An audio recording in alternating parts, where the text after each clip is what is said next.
I am an eternal optimist. So please, God, don't tell me that you're an eternal pessimist. I like to say I'm a realist. Oh, great.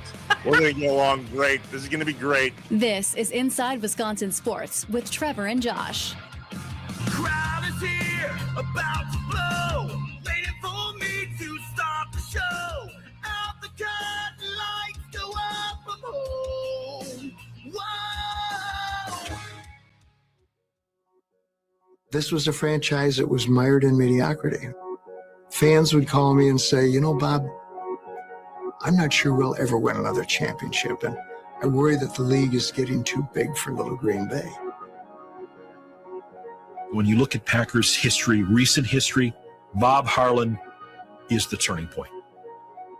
I think that move was the single greatest move in the revival of this franchise.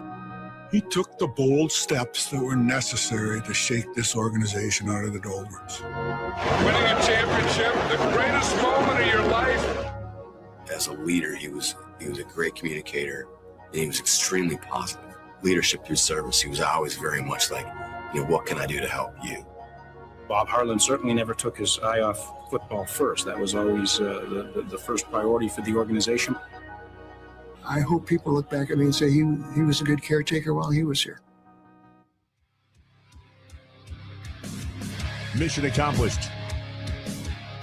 Indeed, a good caretaker of the Green Bay Packers while he was here. What's up, Wisconsin? Welcome in. Inside Wisconsin Sports. Trevor Thomas, Josh Albrecht. Hi. Live from the Wisconsin Sports Radio Network studios, powered by the Potawatomi Sportsbook. Today is a day that will happen to all of us, and a day that we're going to dedicate a lot of time to remembering the passing of Bob Harlan. He passed away yesterday, the former president of the Green Bay Packers and CEO at the age of 89. That audio to open the show, and you're going to hear it multiple times today via the Green Bay Packers social media, and a quick 1-minute video they put together just to honor the legacy that is Bob Harlan. What will happen to us is that we will all eventually see this fate, as did Bob yesterday, and his family mourns and Packer Nation mourns. And there is so much that we as Packers fans need to be grateful for in regard to Bob Harlan.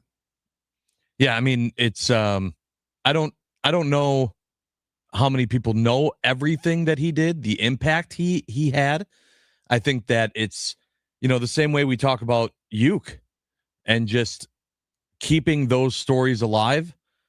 It's important as Packers fans that we do the same thing with Bob Harlan and the stories that we're going to talk about today, but that those continue to be told to our kids and our grandkids, and just, hey, none of this would have been here if not for this one guy. And that's what today is dedicated to, at least a lot of today, along with some guests to help reminisce and also talk about what's going on this weekend. It's a show of joy. Sometimes joy happens in the future, and we look forward to it. And sometimes things like this with Bob Harlan's passing remind us of the joy that we experience because of him, like Josh just said, and from decisions he made in the past. And so a lot of today's show will be down memory lane and just talking about those stories and why we should give Bob Harlan all of the credit for the Green Bay Packers today. There were decisions that he and his team made in the tenure that he was here in the 90s and specifically around 2000, and the remodel of Lambeau Field and the addition of the Lambeau Field atrium, amongst other things, that make the Green Bay Packers what they are today. If those decisions aren't made when he makes them, we don't have a team in Green Bay. It's truly that simple. Mm-hmm. No, it's very true. And I also want to make sure that I note he was 89 years old. Mm-hmm. That's a hell of a life. Yeah. If any of us are lucky enough to see 89, good for us, good for you. And so this isn't a tragic situation. It's a remembrance of a beautiful life and what one individual found, how he found a way to essentially embody what everything that Green Bay needed to be and was. And that's what today's show is. It's not going to be 3 hours of mourning. It's going to be 3 hours of with other things sprinkled in, but celebrating an amazing life. Remembering, not mourning, remembering. Yeah. And celebrating all of the things that he was able to do in his life here in Wisconsin, which was home to him, and also in his life as the leader of the pack and what he helped us be able to experience and create memories with today. On that note, let's play catch up. Packers.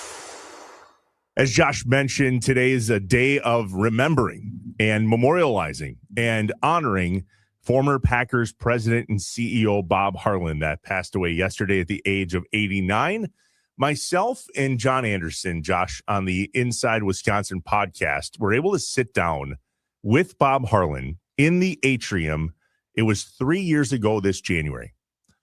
We reached out to Aaron Popke and Olivia Harlan Decker and said that we would love to feature Bob in an episode.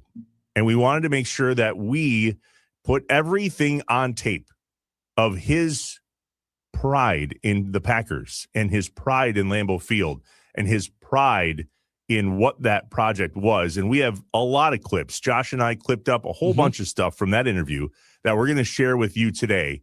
Here is just one piece of what that sounds like. First of all, and I'm very proud of this atrium, what it's meant to us. People forget, but all the Packers do, we make our money in football and we spend our money in football. So in 1999, two of my financial people on my executive committee came and they said, Bob, as we look at where we're going financially in the future and what player costs are going to do at the same time, in 5 years, we're going to have to borrow $10 million just to fund our operation. So we set out to look at stadiums and see what we could do. And the main thing is we got to find a way to keep it open every day of the year. People would come all the time and take tours of this stadium, and then they'd just drive away. Hall of Fame was located 2 blocks away. They'd go to see the Hall of Fame. So I said, I want a building that people are going to come in and stay. And I promised the voters, and I promised the politicians in Madison, I said, if we can get Lambeau Field, if we can save the stadium and keep it open every day of the year, we're going to guarantee that Green Bay can remain a viable part of the National Football League for decades to come. We're going to satisfy the financial needs of this organization completely. We're going to keep a competitive football team on the field, and it's going to bring visitors to Green Bay from literally around the world. And 23 years later, I'm proud to say it's still accomplishing that. Indeed. You can hear it in the background, Josh. That is an operating business. Yeah. We sat in the middle of that Lambeau Field atrium with people walking around, open to the public. 1919, the Packers Hall of Fame, the Pro Shop right below the atrium, all of those things, and the vision for that and what it would do for the Green Bay Packers long term, not only successfully financially, but essentially keeping them here. And we have so much more to share. There was a moment, and I'm sure you've had these, Josh. There was a moment during that interview. I was sitting next to John Anderson, 25-year Sports Center anchor from Green Bay. Across from me was Bob Harlan, the president and CEO of the Packers, in the atrium that he built and that the community built. And we'll share that story as well. And I had this moment, and this happens to be sometimes even on this show, where I forget I'm hosting. I'm just totally in the moment of whoever it is that we're talking to or whatever. Yeah. That used to happen to me while I was announcing for Green Bay. I was courtside at a college basketball game, and I was like, oh, crap, I was supposed to talk right there.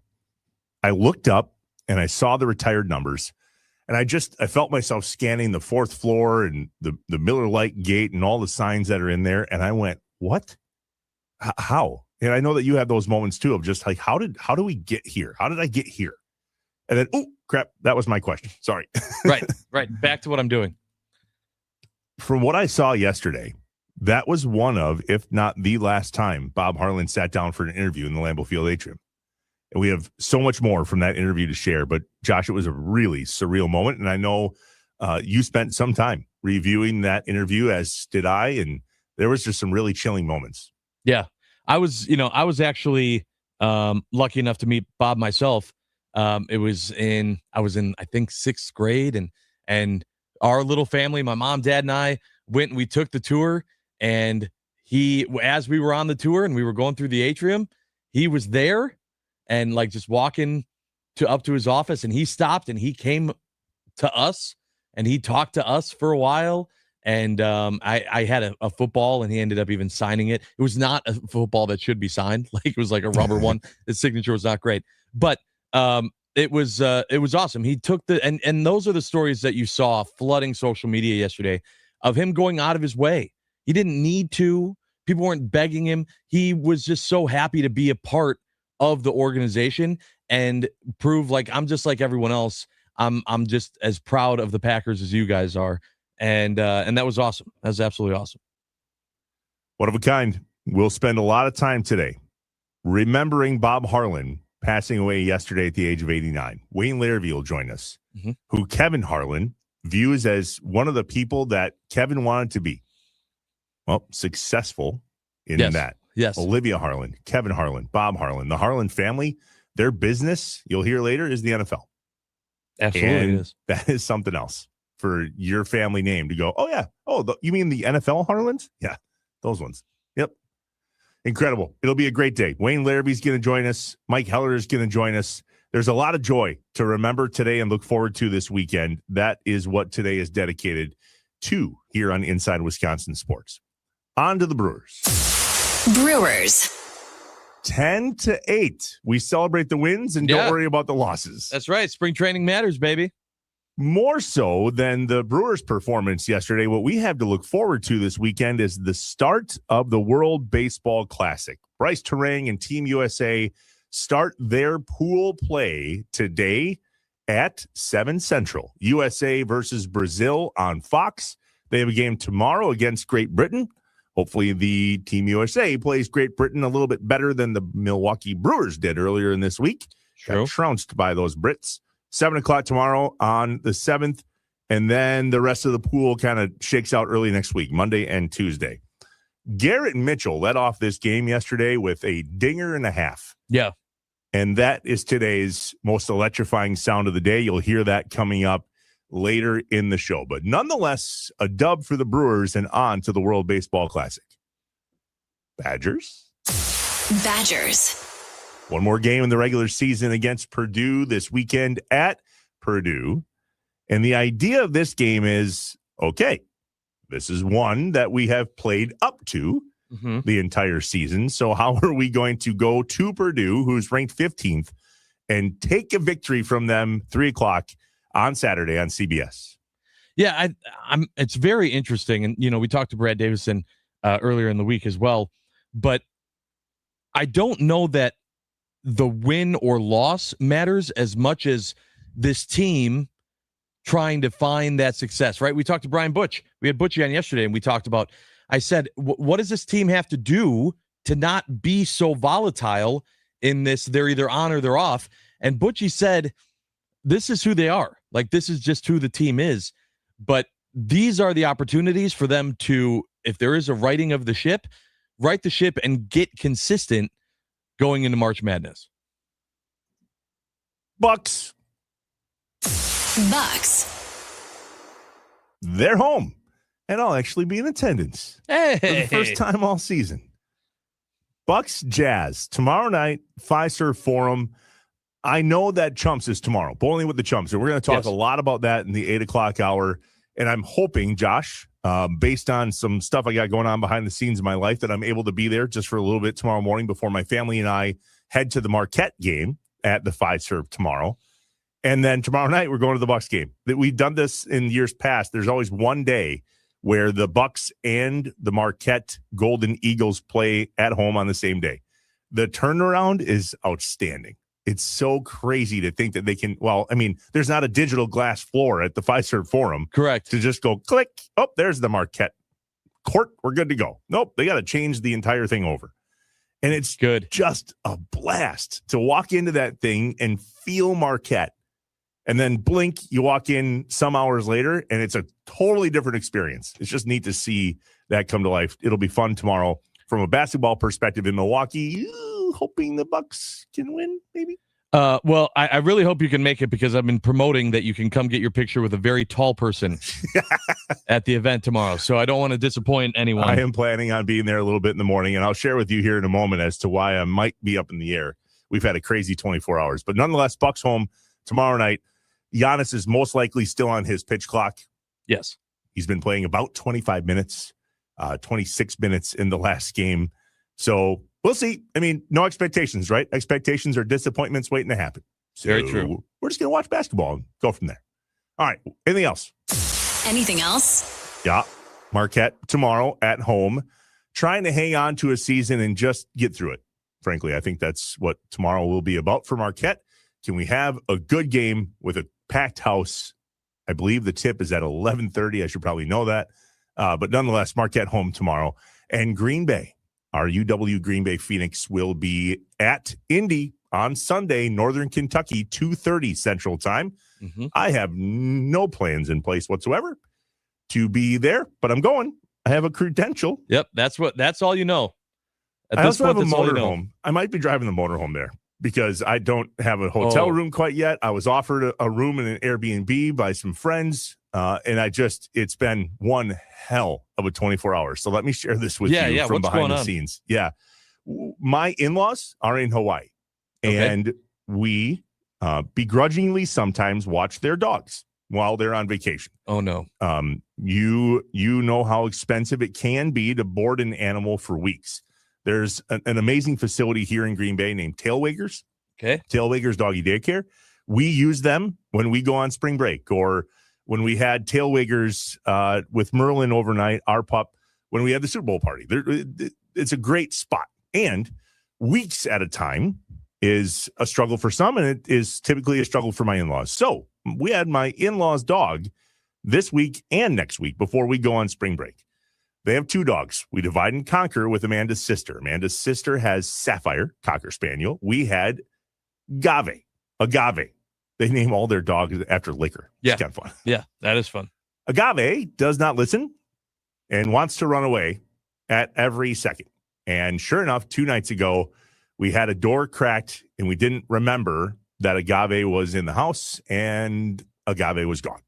And this is a 15-pound Cocker Spaniel that has nothing but P and V, if you will, and just wasn't going to stop for nothing.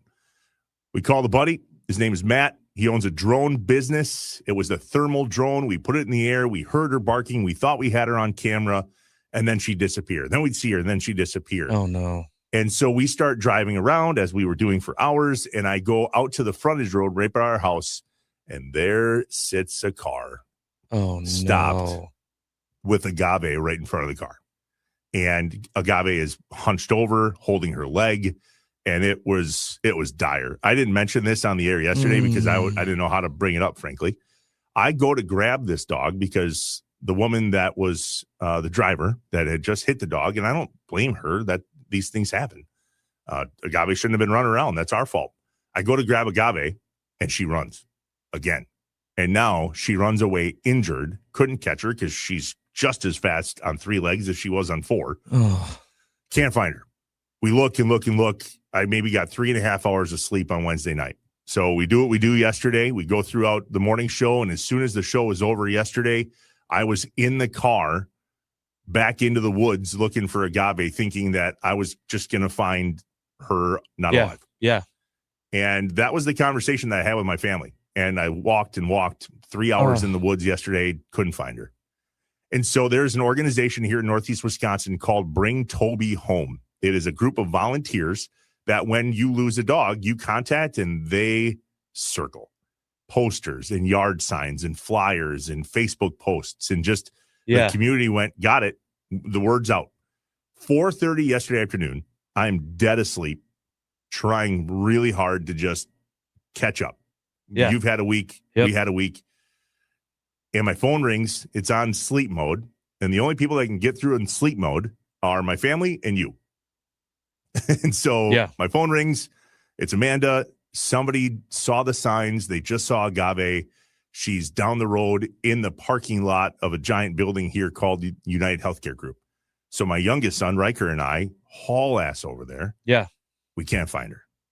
And then another person says they saw her again. And I'm like, first off, how is this dog alive? Right. And secondly, how does she keep getting away from people? And so we're in the parking lot. We're walking the trail. We're looking. We're not screaming. We were told to use her nicknames. She'll come to familiar voices, have hot dogs. Apparently dogs like wet treats when they're lost, but she's now been out for almost 24 hours. I mean, it was 5:30 yesterday. Oh, My son and I were pulling out of this parking lot, Josh, and I look left and I see her. And I go, oh my God, there she is. Slam it in the park, get out, and there's a woman walking towards her. And we were told not to walk towards her, but instead to use her name and get low to the ground and use the word treat. And do you want whatever, treat? And whatever so you on. can to get her to come to you. Yeah. So unfortunately, we could not get the attention of this woman. She walked up to Agave and she was within a foot. And she did the whole backwards hand thing, you know, and she bolted. And Riker noticed that she was still running on 3 legs, and his 14-year-old body said, I can catch her. And he did. Attaboy. And so we got her back, and she's full of mud and burrs and the whole thing. And she's scared. She's shaking. She appears injured, but I didn't see any blood. I mean, we knew she got hit by a car. Not only did I see it, like I didn't see it happen, but I saw it just after. The woman that was driving the vehicle saw the signs yesterday and called Amanda and said, I'm so sorry. We just didn't see her. And we're listen, these things happen. So off to this animal hospital in Appleton we go. It's called Blue Pearl. Dr. Matthew Brock, who took her back, gave her an exam, drew some blood work, and came back, Josh, and said, guys, I don't think she was hit by a car. We're like, what do you mean she wasn't hit by a car? Like, we know she was hit by a car. She goes, well, then we're looking at a miracle dog because there's nothing wrong with her. What? No broken bones, no chest cavity, anything, no blood work that came back weird. What? I don't know if she just rolled under the car and like got clipped by it. Maybe the car hit the brakes at the same time. She had no injuries, Josh. That's insane. None. Horribly scared, as I would be if I spent 24 hours outside and didn't know where I was. And we brought that dog home late last night, and the rest is history. It was unbelievable. But I didn't know how to bring it up to you or bring it up on the air yesterday because what do I say? Yep, we lost a dog. Could be dead. Anyway, back to sports. No, that's I'm glad that you found her and she's okay. And 2, that's just an insane story. Yeah. Crazy. Yeah. So grateful. So grateful to bring Toby home, the organization here in Northeast Wisconsin that literally helped bring Agave home. My in-laws are overjoyed in Hawaii, in the sun, in the warmth. Happy for them. Yeah. Yeah. So it's a feel-good Friday for that reason, and also not so much because of Bob Harlan's passing yesterday. So maybe it's just a moment of let's look for the opportunities in life to be grateful, because you never know when great people like Bob Harlan are going to pass, and you never know what another family's going through. I think about that all the time. There's a song that has the lyrics, everybody's busy with their own situation, everybody's lost in their own little world, and you never really know what your neighbor's going through. Very true. And so when you see each other today, just pause and go, I don't know what you're battling today.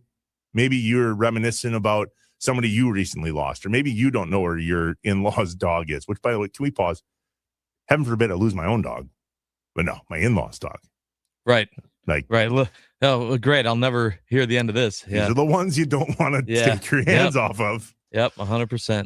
Let's just be kind. How about that? Let's just be kind today. All right, we are off and running on Inside Wisconsin Sports with Trevor and Josh. I Have Questions is next. And if you don't think Bob Harlan is on the Wisconsin sports Mount Rushmore, go kick a rock. We'll tell you why when we get back. Plus, who else should be on it? Bob Harlan's on it. Now who?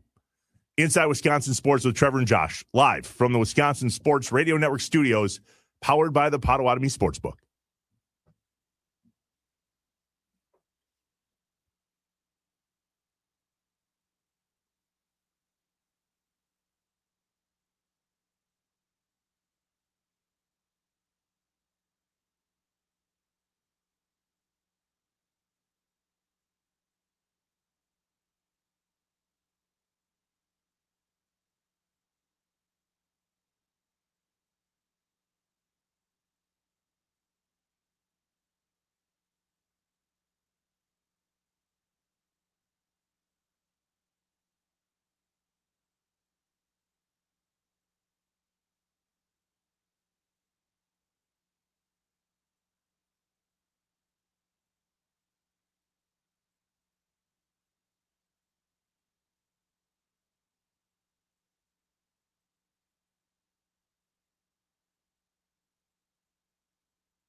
Tonight is the last night for Tim Allen and Tommy Wartz broadcasting from Arizona.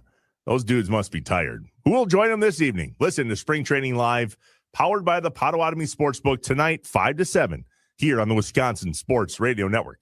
Trevor Thomas, Josh Albrecht. Time for I Have Questions. When things just don't add up, Trevor and Josh ask the hard questions or just point out how messed up stuff is. I only have one question. Can you fly this plane and land it? Surely you can't be serious. Do you view this season as a failure? You asked me the same question last year. What's the most important question the Badgers have to answer Saturday? This is a great question. Oh my God, this is a great question. It's time for I Have Questions on Inside Wisconsin Sports with Trevor and Josh. The Nicolay Law Talk and Text Line, 414-677-1250. It's probably going to come up in every segment today, deservedly so. We're speaking and remembering the Green Bay Packers president and CEO, Bob Harlan, passing away yesterday, March 5th, following a brief illness. Harlan was 89 years old. Josh, so many Packers from the past, present, memorializing Bob Harlan, sharing their thoughts on what he's meant to the Green Bay Packers organization. Scheduled to join us next week, former Packers president Mark Murphy, who said, I would love to come on and memorialize Bob. And he can't today because he's ironically in Milwaukee for business and then headed to Indianapolis because he's working within the athletic department, working, finger quotes, quote unquote, with the Green Bay Phoenix. And so he too will be in Indianapolis this coming weekend. So we're talking about. Ask if you can catch a ride with him, maybe. He's in Milwaukee already. I think he's leaving from there. Oh, all right. Should I invite him onto the RV? If I yeah. Can you imagine that story? On the road again? Yeah, that'd be something. So we're talking about Wisconsin/Packers Mount Rushmore, and these are two separate conversations. I believe Bob Harlan's on the Wisconsin Mount Rushmore, but we don't have time to argue that big of one. But let's look just at the Green Bay Packers Mount Rushmore for a second. And listen, pause. Oh, here we go with another Mount Rushmore. Well, bear with us for a hot second here because Bob Harlan is on the Packers Mount Rushmore. And there are a lot of names that you might come up with and go, well, guys, I mean, and rattle off a dozen. How do you pick 4 Green Bay Packers that are on the Packers Mount Rushmore? It's tough. We'll try to do it, and you can help us on the Nicolay Law Talk and Text Line, 414-677-1250.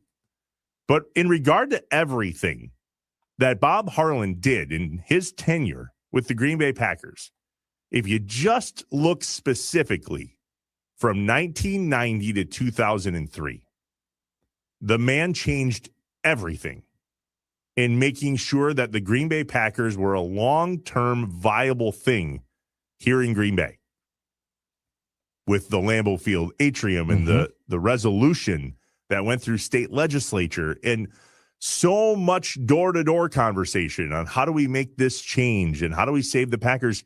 Josh, back then they were making $4 million a year profit. $4 million. Yeah. Not sustainable. No. And so if we really look, and we'll do a lot of this today, Wayne Larrabee joins us in the 7:00 hour. There's some moments where you go, damn, that I think the Packers were gone. They certainly aren't here. And we have a lot of audio to share from Bob Harlan himself about what all that means. And so if Bob Harlan is on the Green Bay Packers Mount Rushmore, as he should be, who are the other 3? And let's look at the organization as a whole. Right. And there are moments, Josh, where if not this, then there would be no that. And that's going to be the hard part because indeed today, Lambeau Field and the additions and the monetary success in Titletown and all of that doesn't happen unless Bob Harlan does what he does for Lambeau Field in general. But the Packers were a thing in the mid-90s. They were winning a Super Bowl, went to 2 in a row.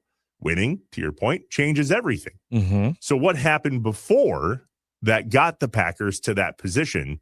Because there's names on that list and then some that should also be on the Packers Mount Rushmore. So in your mind, who are the other 3 that are on it with Bob Harlan? Yeah, it's really, really tough because the Packers specifically have so much history that people probably would want to put together this Mount Rushmore and separate it, and the fact that you could separate it from players and then everyone else. And they'd probably say that Bob Harlan should be on the everything else one. And we're saying, no, he should just be on the Packers, period. And so what I think is interesting, though, is, and to kind of work around your question, people would say Ron Wolf. Okay, well, there is no Ron Wolf, not for Bob Harlan. Mm-hmm. And so it's, how far do you go back of, okay, well, what about Brett Favre? Well, there is no Brett Favre without Ron Wolf, and there's no Ron Wolf without Bob Harlan. And so, you can keep going back to that point. So I would say, I mean, obviously you have Curly Lambeau. I think you would say you have Vince Lombardi, and I think you would say you have Bob Harlan. And then I feel like at that point you would have, as a fourth, I would say Brett Favre. And those would probably be, if I only had four, those would probably be the four.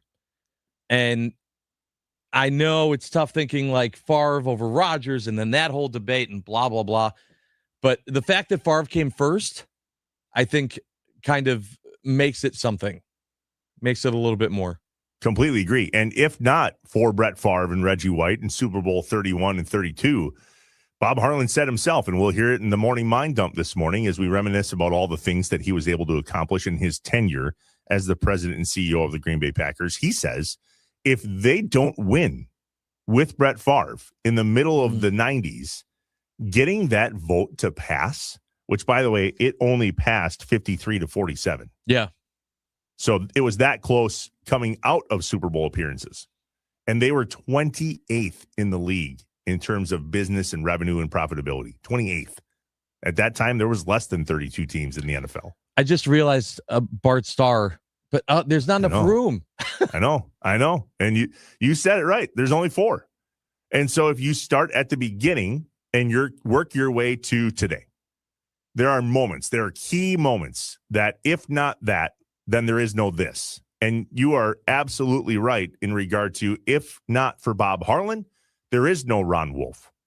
And if not for Ron Wolf, there is no Brett Favre. I reached out to Ron yesterday and asked him if he had anything to say in terms of a quote and what he thought about Bob. And then I read the press release from the Packers, and there's actually a quote in there from Ron himself.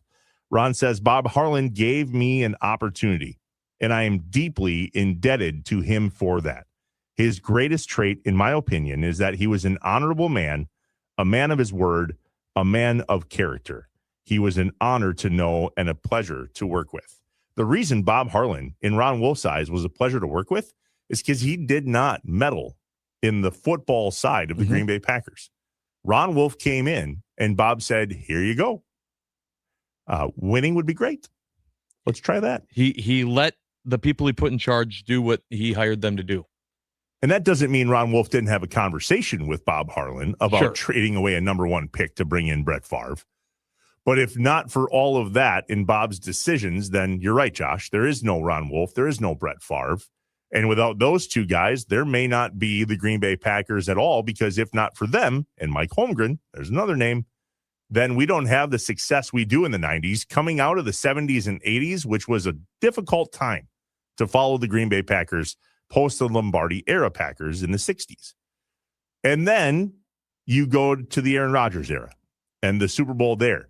But my question is, from what point forward were the Packers in a really good spot?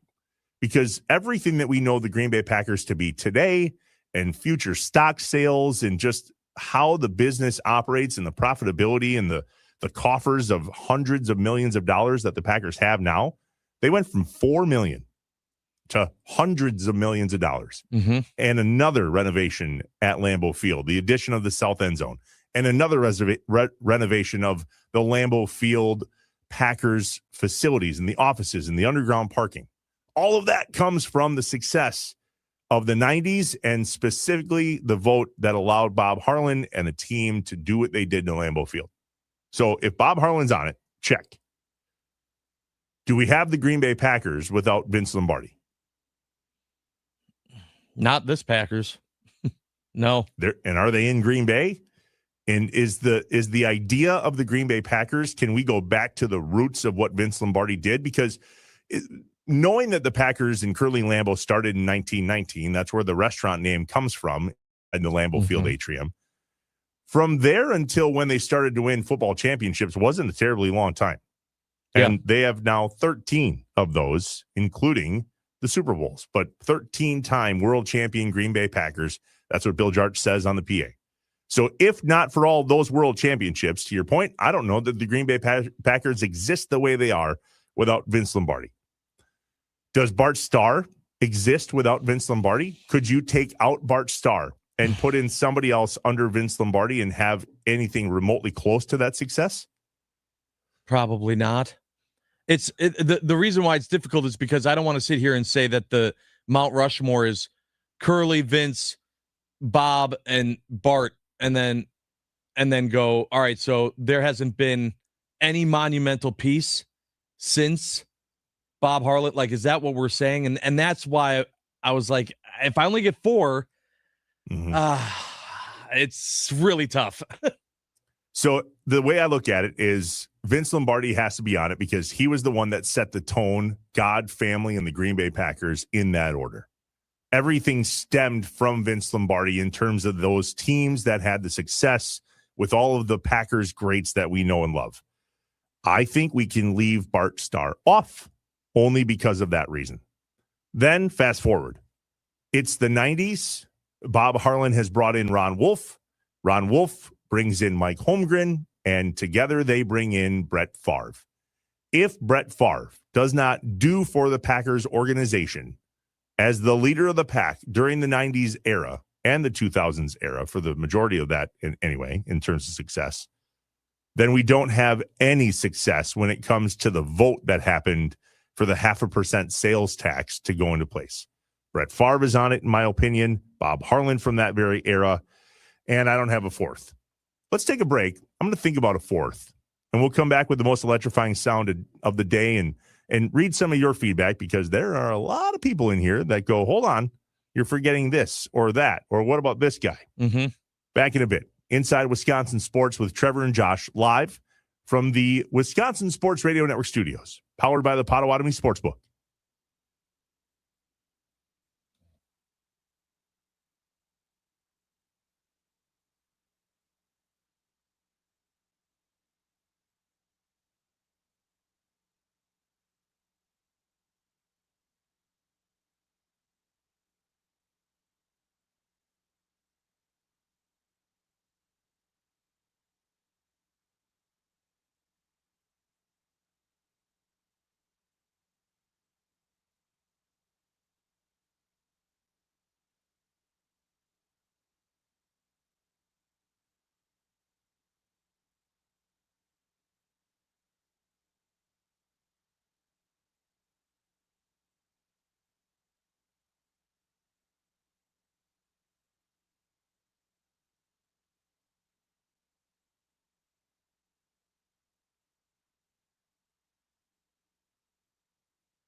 It's time for The most electrifying sound of the day The most electrifying on Inside Wisconsin Sports with Trevor and Josh. Brought to you by Best Electric. Learn more at bestelect.com.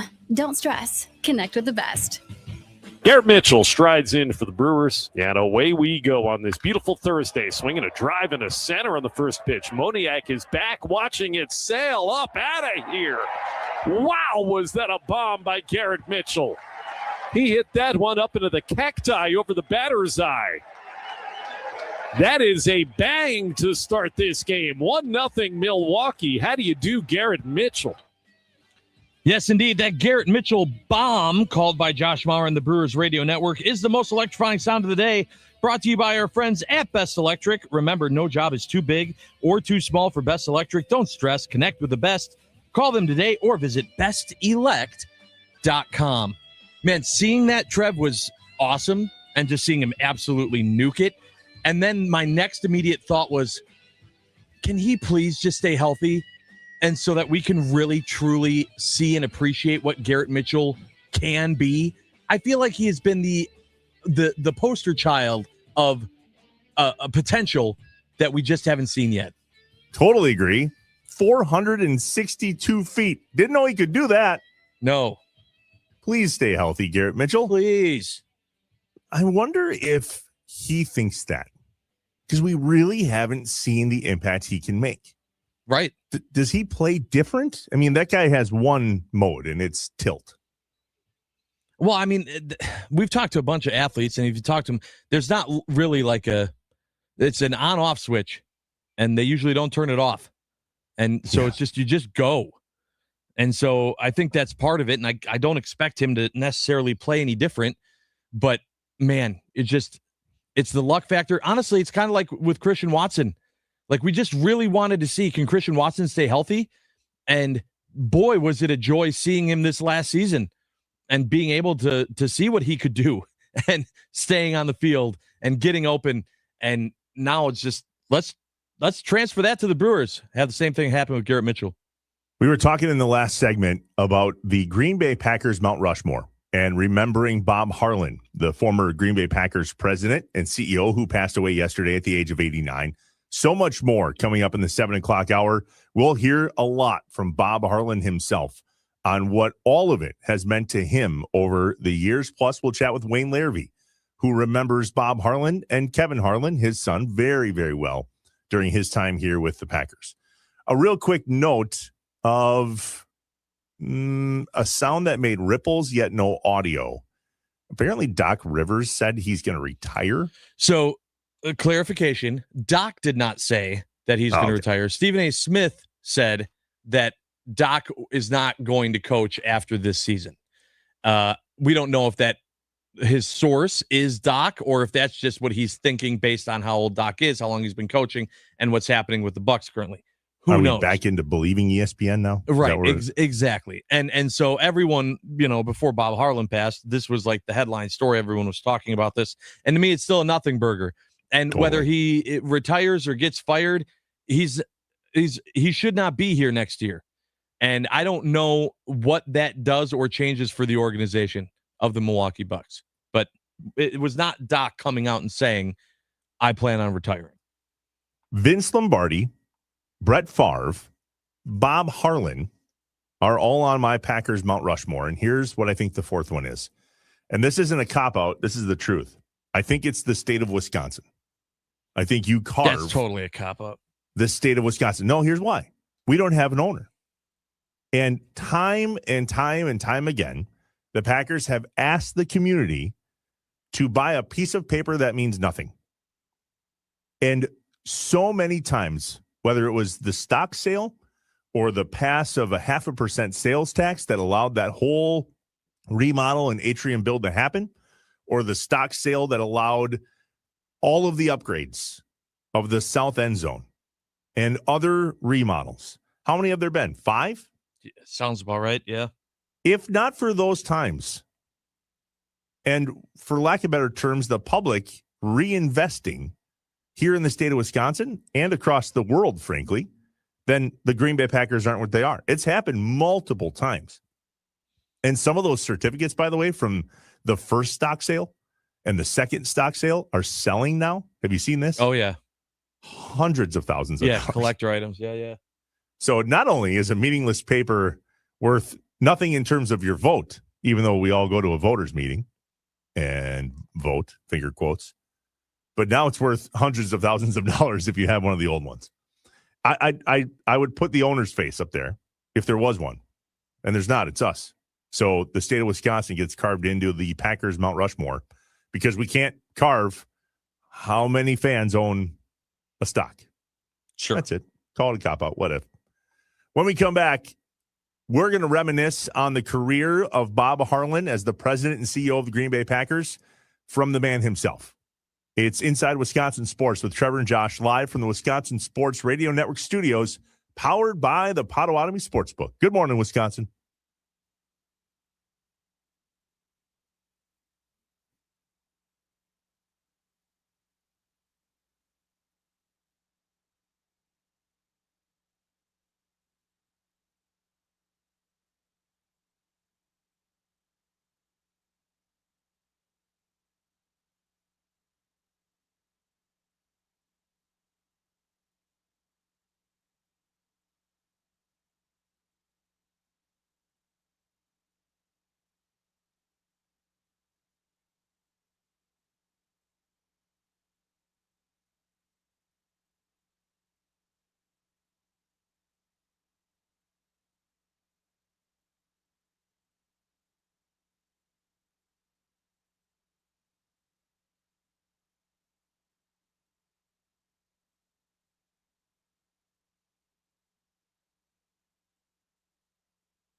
It's time for your fan weather forecast brought to you by Habish, and Rotier. Rainy conditions today with a high of 60 degrees. It's currently 38 degrees here in Milwaukee.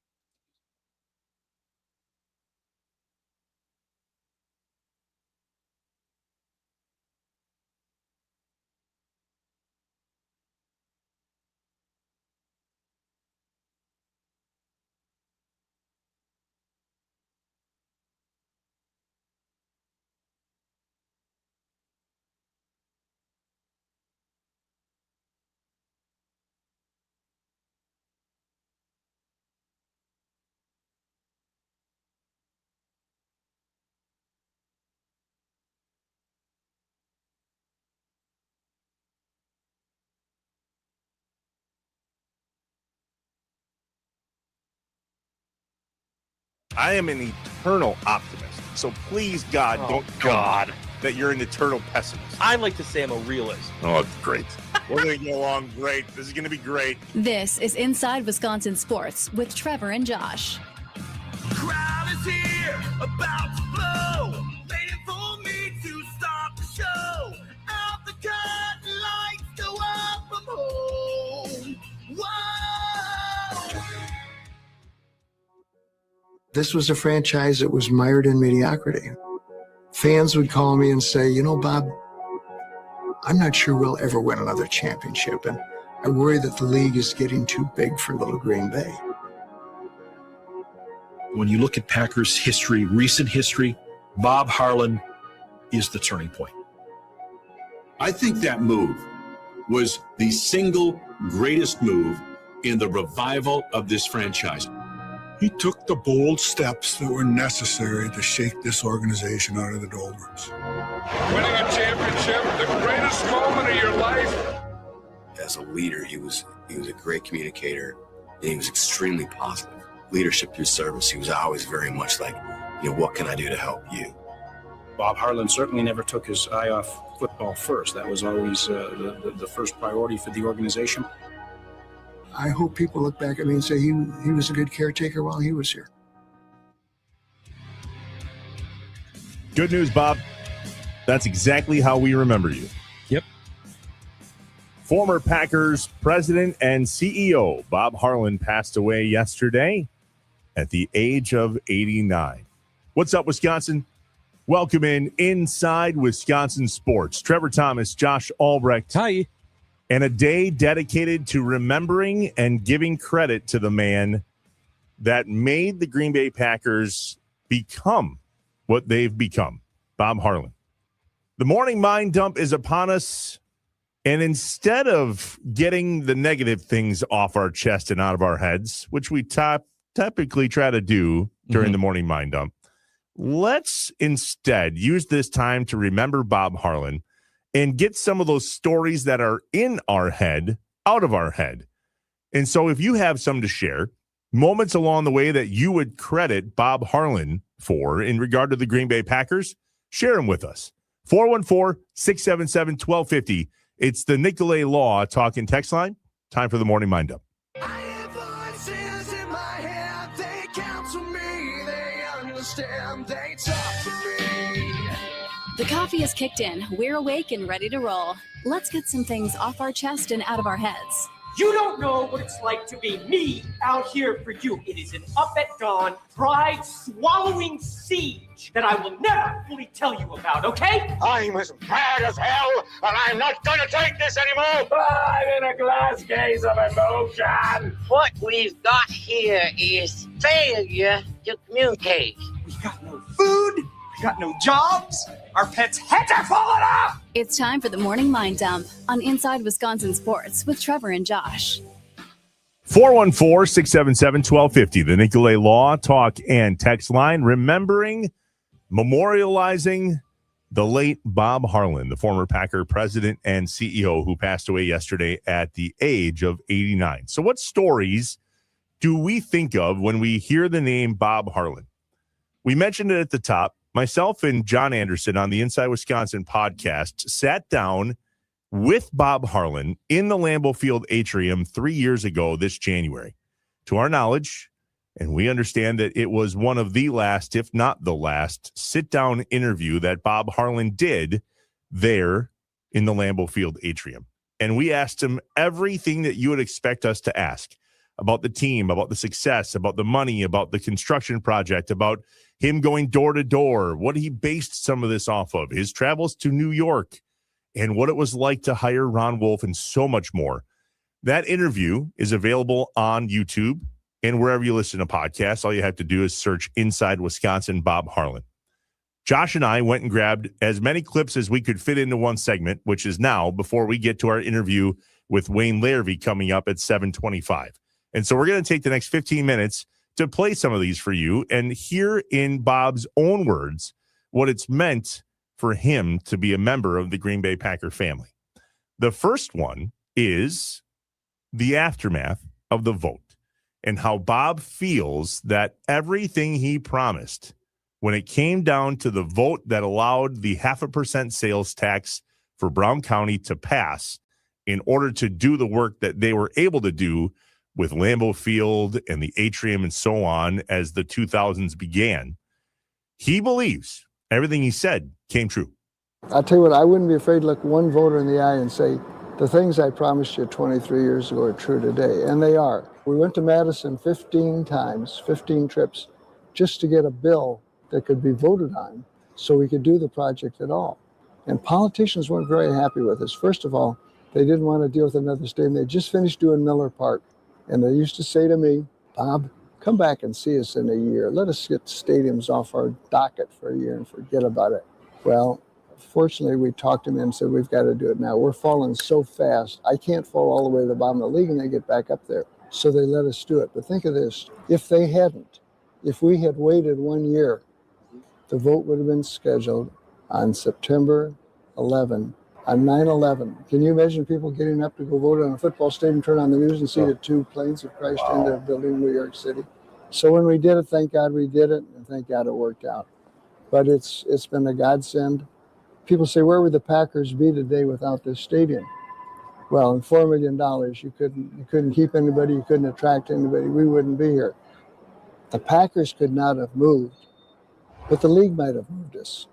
The league probably said, if you're going to keep that franchise, you got to at least go to Milwaukee. Josh, it was that close. Yeah. Yeah. Literally that close to everything changing, and for the worse. Way bad. So Bob talked a lot about pushing Madison to get this vote on the floor in order for this to allow to come true. The 0.5% sales tax, it passed 53-47, although Kevin would joke that if you ask people today, it passed 80-20. Of course I was in favor of that. Yeah. Funny how much it changed. Yeah. If he doesn't create professional persistence, the piece of the story that would have made the vote happen on September 11th, 2001.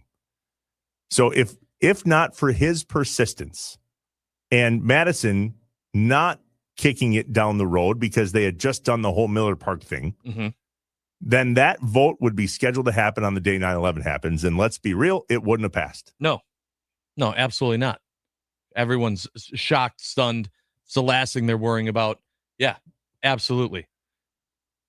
It's, just when you think about, when you say everything happens for a reason, like the timing is impeccable.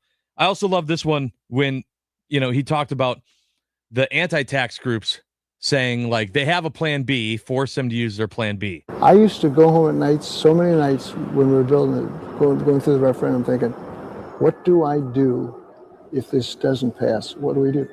The anti-tax groups are going around town saying, you know what? They got plan B, vote no, they go to plan B. We didn't have a plan B. We either had to do what we wanted to do this atrium, keep it open every day of the year, or it wasn't going to succeed. We had to make the revenue. Just having a stadium open on Sundays 10 days a year isn't going to do the job for you. So we had to find something to keep them here. And it just, thank God it worked out. Yeah, thank God indeed. I also, obviously tons of great stories, but I loved the one where, it kind of helped him convince people of what exactly they all had in Green Bay when he went to Yankee Stadium. Bob, we're going to take a tour of Yankee Stadium tomorrow morning at 7 o'clock. Would you like to go? And I said, absolutely. This is before we did this stadium. And we went and took a tour of the old Yankee Stadium. And I thought, boy, Ruth and Gehrig and DiMaggio and Mantle, think what's gone on here, you know? And I said to the group with us, this is what people feel when they come to Lambeau Field. You know, we can't take it for granted. We drive down Lombardi every day and go to Lambeau Field. That's where we work. Go home at night, another day, another job. But this is what people feel, what I felt in Yankee Stadium. I thought, what a great experience. And so when we were doing the same, I knew, we can give the fans the same experience because we've got every bit as good a tradition in football that club has in baseball. We forget that, Josh. Yeah. When we look at the MLB era today and the Yankees and the money and how all of the good players seem to end up in Dodger blue or Yankee pinstripes, we forget that there is a significant amount of history that ran through Yankee Stadium. And the same is true for Lambeau Field. And so for him to go to New York and go, this is what we have. Now, how do we do this right? That's incredible. Yeah, it really is. I also loved when you asked just like what were his proudest accomplishments, and he couldn't even answer it in one. He had to split it up, saying, well, can I do a football one and then a business one? And this was the football answer. If I don't do something, am I satisfied in what's gone on here for 24 years of the mediocrity that we don't care? Or if I try something different, if it doesn't work, it doesn't work. But, that never bothered me. I never really thought about that, the consequences. I thought it's got to be done.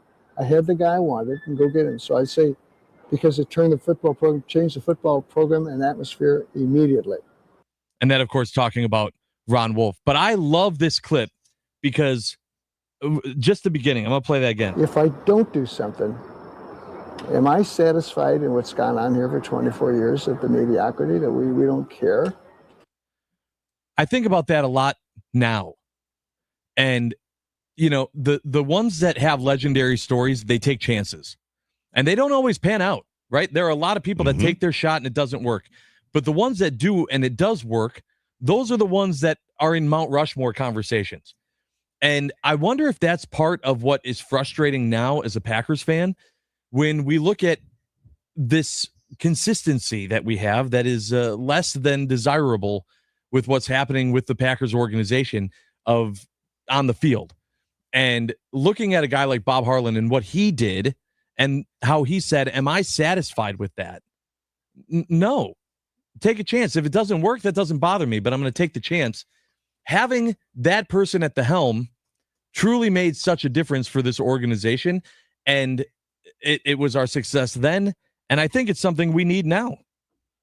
So the idea of everything coming from Bob Harlan, starting with Ron Wolf, is true. He said it there. I'm not okay with the way the 24 years have gone. I'm going to hire Ron Wolf. Ron Wolf, because I'm not going to meddle in the football side of this, Ron Wolf goes and hires Mike Holmgren. They, as a committee and a managing staff, choose to bring in Brett Favre for a first-round pick. And then Bob Harlan goes on to tell a story, Josh, about how they remember, like yesterday, him and Ron Wolf, when Reggie White was on tour. And everybody was rolling out the red carpets and the trumpets and the fine hors d'oeuvres.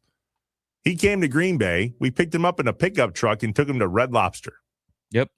And then Ron Wolf walked him through the tunnel, just like Yankee Stadium, where all of the Packer greats have walked. And he pointed up to the facade and said, Reggie, I want your name to join them. And used the tradition that was the Green Bay Packers, which was the whole reason he moved forward with this vote. If they don't capitalize on everything that is tradition and legacy of everything that was built in Green Bay before he got here, including Lambeau Field, then he wouldn't have had anything to protect. And that was the whole idea. There was a tough move, though, that he had to make in all of this, and it was the Packers' involvement in Milwaukee. My first Packer game I saw at County Stadium, the Beja Shriners Circus game. Remember it like yesterday. I could probably tell you where I sat, I think. Do I have that ticket stub, I wonder? I'll have to dig. That was what started it for me, and it was in Milwaukee. He gives Milwaukee credit for keeping the Packers afloat.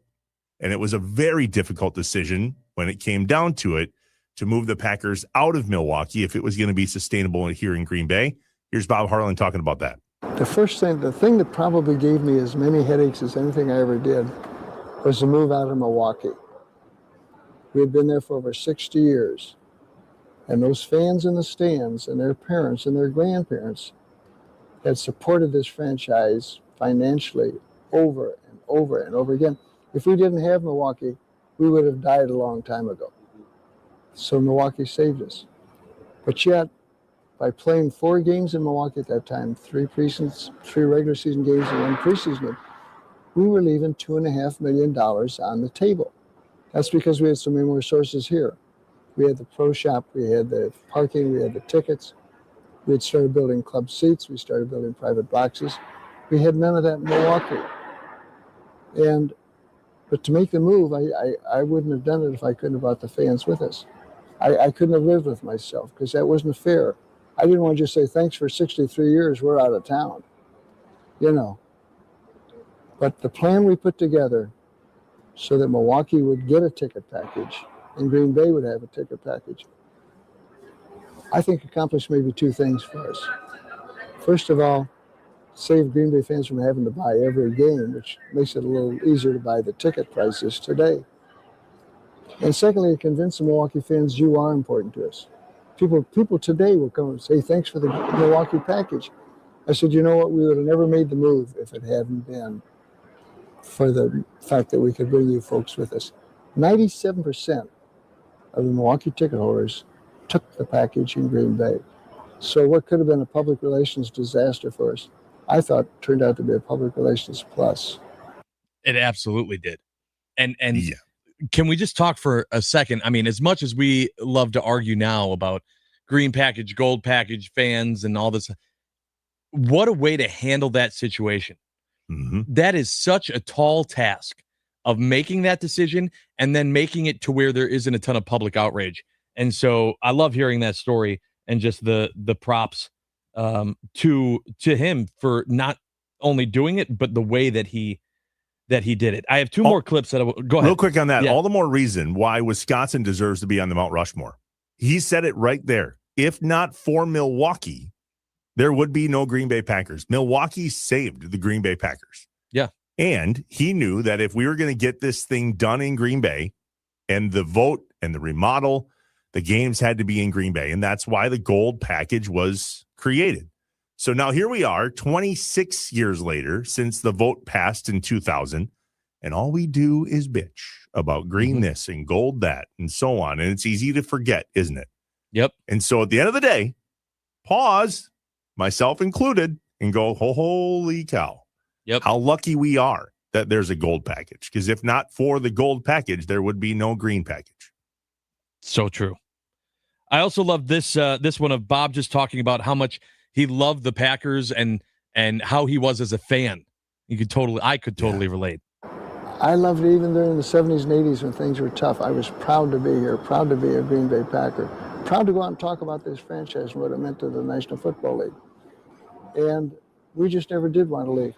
I have a very tough time today, to be honest with you, watching or listening to a Packer game, because I used to get so nervous myself when I never spent a 4th quarter on the road in the press box.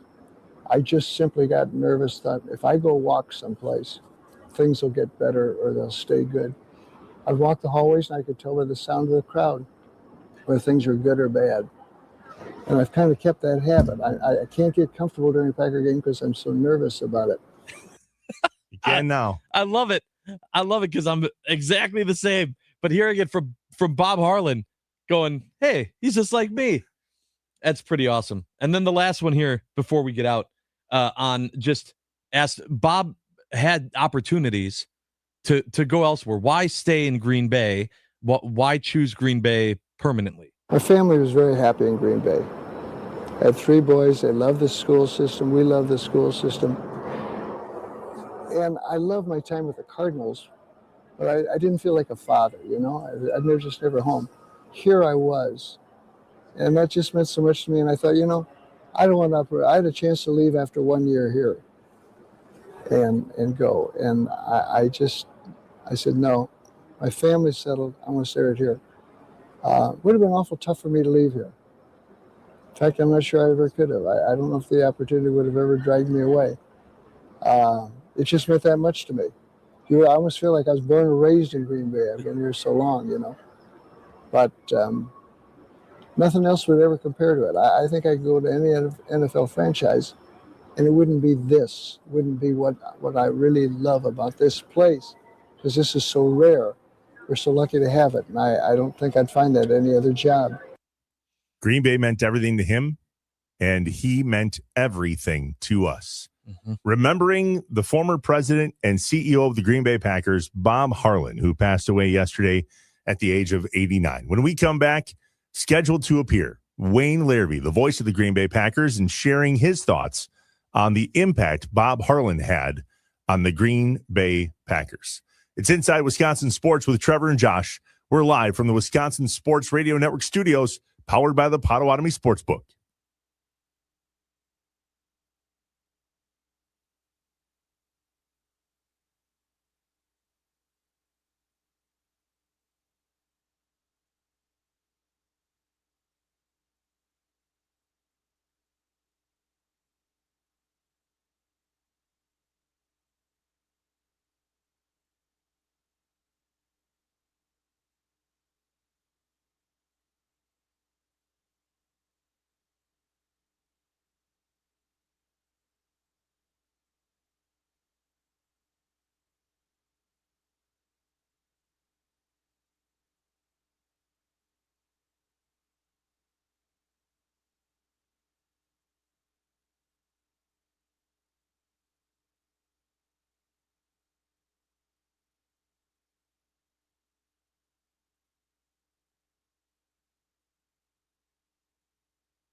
Inside Wisconsin Sports with Trevor and Josh, live from the Wisconsin Sports Radio Network studios, powered by the Potawatomi Sportsbook.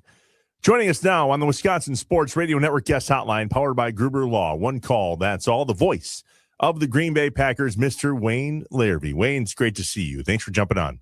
Good to be with you guys. So we're remembering Bob Harlan today, and we know that your paths, to say they crossed, is an understatement. You got here, Wayne, right as all of it was going down with the Lambeau Field renovations. So take us through that timeline, through your eyes and your relationship with Bob. Yeah, well, I knew Bob long before then, and obviously got to know his sons, Kevin in particular, very well over those years, and eventually got to know Brian even better, his other son, and Mike, of course, who lives in Madison. I know him very well. The family, it's been a great family to be around and to watch in sports and see what Bob accomplished.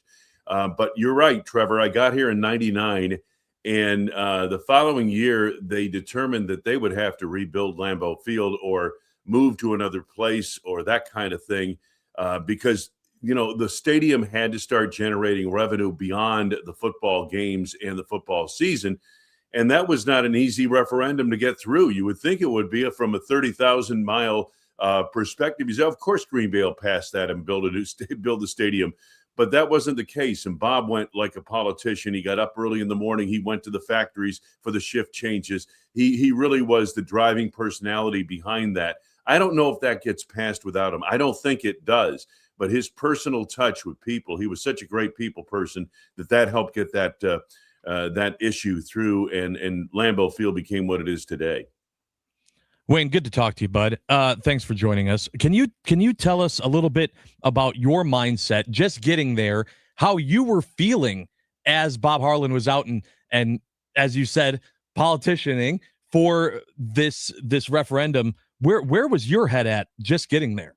Well, I was kind of wondering why this was such a big issue. I thought, it would be, just an easy yes. And of course, we're going to do what we can to make sure the Packers are competitive. But it wasn't. It's like any other political issue that involves money, especially. It's not easy. And yet Bob Harlan, with his, his involvement in this, his personal touch in this, I think actually helped get it through.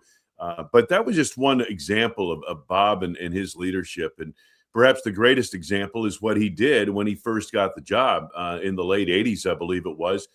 He began to put together what he felt would be the turnaround of a moribund but historic franchise at the time. It had gone almost 30 years without really being relevant in the NFL championship scene.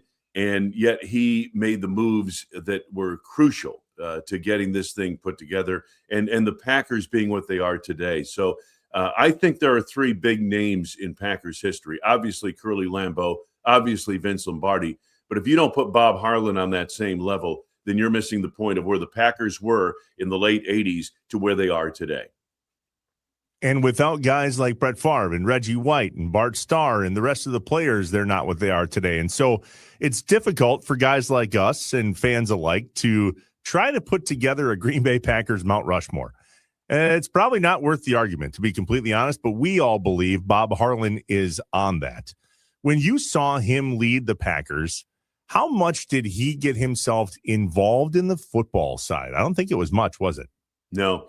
What Bob did, and the genius of what he did, is that he took the organization when he took over and said, okay, we're going to establish football. We'll run football. And the business side, I'll run that, and we'll do everything we can to make sure the football side has the resources it takes to win. And that could be anything from players to facilities to all of that.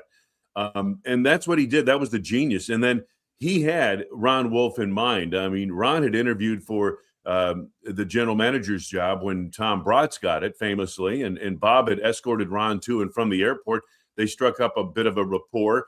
And Bob knew that when he took over, Ron was the guy he wanted for the GM job. And without hiring Ron Wolf, none of the other stuff happens. I don't think you can count on the other stuff happening. Might have happened differently, but it probably wouldn't have happened the way it did. So Bob was the real genius behind that. And you know what, Trevor, the thing that strikes me about Bob is, and this is from a professional standpoint and a public standpoint, he was a man of immense common sense, great class and dignity, but immense common sense. And, there were so many thorny issues over his long tenure as head of the Packers that could have just exploded, like when they decided to pull the games out of Milwaukee and bring them all to Green Bay. I mean, they could have, I know 9 out of 10 executives, in my opinion, would have just said to Milwaukee, well, we'll have some tickets available for you if you want to buy them. Come on up. And Bob diffused the whole situation by saying, well, listen, we're going to protect you people. You've supported us in Milwaukee over the years. You'll have the same games. They'll just be in Green Bay. And you know what? A lot of those people had not been to Green Bay for a game, and so they were more than happy to do so. It diffused what could have been a real polarizing situation at the time. Wayne, a lot of people have shared stories and memories of Bob, and tons of people talking about how Bob would answer his own office phone and would always take time to say hi to people. Do you have a story about Bob as a human being, something that you would have been able to enjoy a memory with Bob? Yeah, Ron Wolf also did that too, by the way. He would answer his phone. That doesn't happen in today's NFL, does it? No. But those guys were special anyway in any era, both Bob and Ron. No, I mean, I'll never forget the first time I met Bob Harlan. I was doing my first NFL game. It was a preseason game in Green Bay in August of 1978. And the Chiefs were rebuilding. It was Marv Levy's first year. And the Packers had just drafted James Lofton, and Bart Starr was their head coach. And so I'm standing there with a young tight end by the name of Walter White of the Chiefs. He's their starting tight end. And, Walter comes up to me in pregame warmups and he says, where did Bart Starr go over the goal line? Where did he make that play? And I said, boy, I'm really not sure. I think this is the area. And so I pulled a guy over who coat and tie, and he was just, I pulled him over and I said, do you know where Bart Starr actually made his famous sneak? And he took us both over there to that 1 yard line to the hash mark on the left side. And he said, this is where it happened and that type of thing. He was so great in terms of just explaining the whole thing to myself and this young tight end. He couldn't have been nicer. And I eventually found out that was Bob Harlan. And I got to know him quite well later on because I got, his son Kevin was at Kansas when I was in Kansas City. We hired Kevin to come in and anchor our pregame show on KCMO radio for Chiefs football, and the rest is history. And he just took off and has had a tremendous career. But Bob was just so gracious, so wonderful. And then later on, when I used to just come into Lambeau Field, I'd walk up that flight of stairs to his office and say, hi, how you doing, Bob? And sit down. Hey, come on in, sit down. And we'd have a conversation, maybe 5 minutes. But yeah, try doing that today. We're joined by Wayne Larrivee, the voice of the Green Bay Packers on Inside Wisconsin Sports with Trevor and Josh. Wayne, was that the north end zone? No, south end zone. Where Bart Starr went over? Yeah. Yeah. I wasn't sure. Most everything that means anything in Packers history happens in the south end zone. Most everything. End zone. That's awesome. I asked that because when they built the atrium, and a lot of people don't notice this when they go in there, and Josh, maybe you're not sure, but the lines of Lambeau Field and the yardage and the hash marks actually run onto the atrium floor. And I mean specifically where they are on Lambeau Field. It was so many of those unique little touches that Bob had a vision for the Packers in the remodel that gave the credit to the history while bringing it into the modern era. Wayne, do you remember what it was like for the Packers organizations? You were here when that atrium opened and Bob Harlan Plaza became a thing. That was a huge deal. Oh, it was huge. It was big with the retail and everything else that was going into it. The Packers were winning some football games. Although I will tell you this, on the eve of the referendum that fall, I think the Packers lost their first 2 games of the season under Mike Sherman that year, if I'm not mistaken. So, this thing was hanging by a thread. And the Packers had to do some winning on the field to kind of get people fired up to vote for this provision. But, once it was done, no one looked back, and everyone said, wow, this is exactly what we needed to have happen in Green Bay. You're right. I wonder how many people walk into the atrium and wonder about, if they even notice the lines on the floor, but they do line up with the actual yard lines. of Lambeau Field. And you're right, there were a lot of great touches that were put into this. I do remember a rumor, and it was really quashed quickly. But at one point, there was a piece of land kind of outside of Green Bay. I don't know where it might have been in Hobart or something like that, where they were actually, would have room to build exactly what they wanted. A new stadium, with all the bells and whistles, all the room for, the extra stuff that they were planning down the road, the shops and everything else. And I remember Bob Harlan put an end to that really quick. I mean, it's like not even a footnote in history, but he said, no, wait a minute. We are building around Lambeau Field. And the key was we're building around it. We're not changing the inner bowl. We're not changing the sanctity of the field and where it is and everything else. So that was brilliant on his part to say, yeah, we want to preserve the history of this as much as we possibly can. And we'll build all these amenities around this place. And then, the good sense to the way they did it with the brick and everything else. It was just for years, people would come to Green Bay and say, wow, this is what we need to do with our stadium, that kind of thing. Bob, correct me or Wayne, correct me if I'm wrong. You are a Yankee fan, correct? Yeah. Okay. So we played a piece from Bob earlier in the show where he talked about going to Yankee Stadium and seeing the tradition and all of that. And that kind of helped spark in his mind the idea of, hey, this is the tradition and the history that we have in Green Bay. We need to sell this the same way that they sell the history and the tradition at Yankee Stadium. As a fan of both teams, do you see that? Is that the comparison? Oh, yeah, I see that a lot. I also see that those two teams, at least under George Steinbrenner, the Yankees were like this. They would spare no coin for putting a winning product on the field. And that's kind of the way the Green Bay Packers are. I mean, their whole organization is set up to win on the field, but the key is winning on the field. All their resources go toward that. And, it doesn't mean you're going to win every year. I'm sorry, it doesn't. And even the Dodgers will eventually find this out. But the fact is, your team is doing all it can to win on the field. It just sometimes it works, sometimes it doesn't. But that's a common thread the Yankees have had and the Packers over the years. But I also think the tradition of who they are, their stadium, that kind of thing. That's why, I was listening to a White Sox broadcast one day, and they were talking about throwback uniforms. And, everybody's wearing throwback uniforms these days. And the announcer said it was Ed Farmer, the late Ed Farmer, was saying, because they were playing the Yankees, said, when the Yankees do their throwbacks, they're wearing the same uniforms they're wearing today. That's what throwbacks are. When Penn State throws back, they're throwing back the same uniform they're wearing today. The great franchises wear the same uniform and have for decades, and it makes them legendary. And the green and gold of Green Bay at Lambeau Field, there's nothing like it in sports. Wayne Larrabee, the voice of the Green Bay Packers, joining us on Inside Wisconsin Sports. Wayne, we have time for one more, and let's come to today.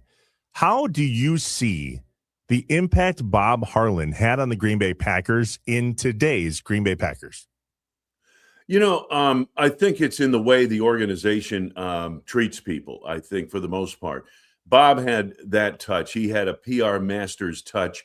He had a people touch. It's in the end, and we say this all the time, and it sounds cliche-ish, but it's all about people. It really is. And we could talk about sports and wins and losses and all this other stuff, but it's people and how you treat people.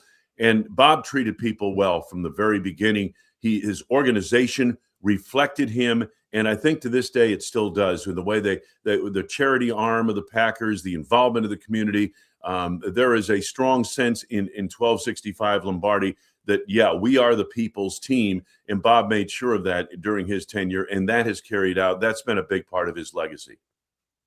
You mentioned at the beginning, many members of the Harlan family, from Bob himself through his kids and now through Olivia. And if you asked them, what's the family business? They would say the family business is the NFL. And there's probably only a few families that can say that, and the Harlans are definitely one of them. Yeah, definitely. No question about it.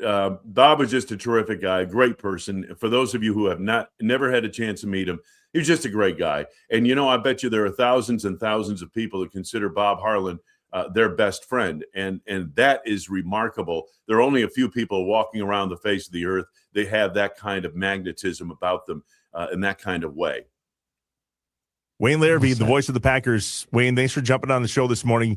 Very few people have the view of Bob Harlan the way you do. So thanks for sharing it with all of us. All the best, guys. Talk to you soon.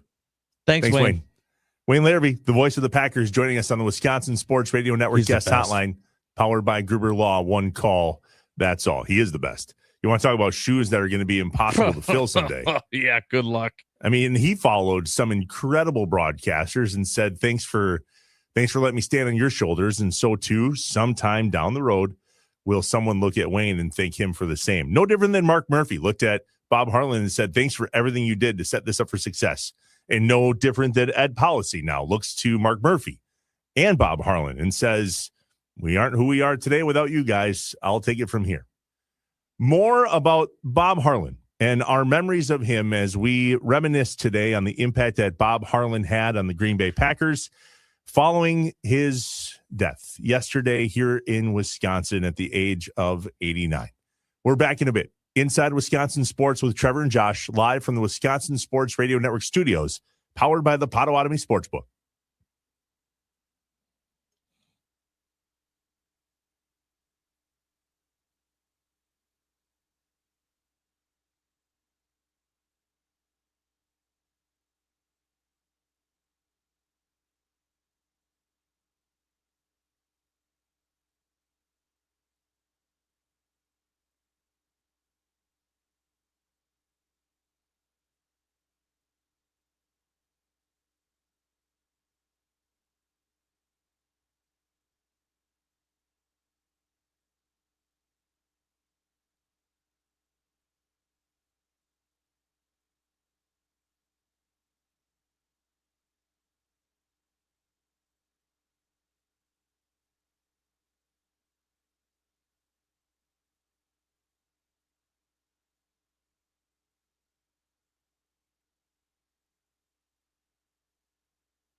It is the last night for Tim Allen and Tommy Warts, broadcasting live from Arizona and Brewers spring training. Who will join them this time? Listen in, Spring Training Live, powered by the Potawatomi Sportsbook tonight from 5 to 7 here on the Wisconsin Sports Radio Network. We're inside Wisconsin Sports with Trevor and Josh. Our thanks to Wayne Larrabee for jumping on and sharing once in a lifetime, only person ever in the face of the history of the earth that can share stories the way Wayne Larrabee does. Yeah, if you missed that, you'll definitely want to go and find the podcast and just listen to the way that Wayne spoke so highly of Bob Harlan. What are your memories, Josh? Do you have memories of your time coming to games at Lambeau Field that you notice something in particular, and maybe at that time you didn't connect it back to Bob Harlan, but knowing what you know now, you should have? Yeah, so, I mean, I told the story earlier about how when I was in like 6th grade, we took the tour of, we were there, maybe it's 8th grade, of Lambeau Field and the atrium, and that's when we saw Bob Harlan, and he signed the football, and he took time to talk to me and my parents and that experience, which was fantastic. But I think I was a little too young to truly understand as it was happening what was all happening.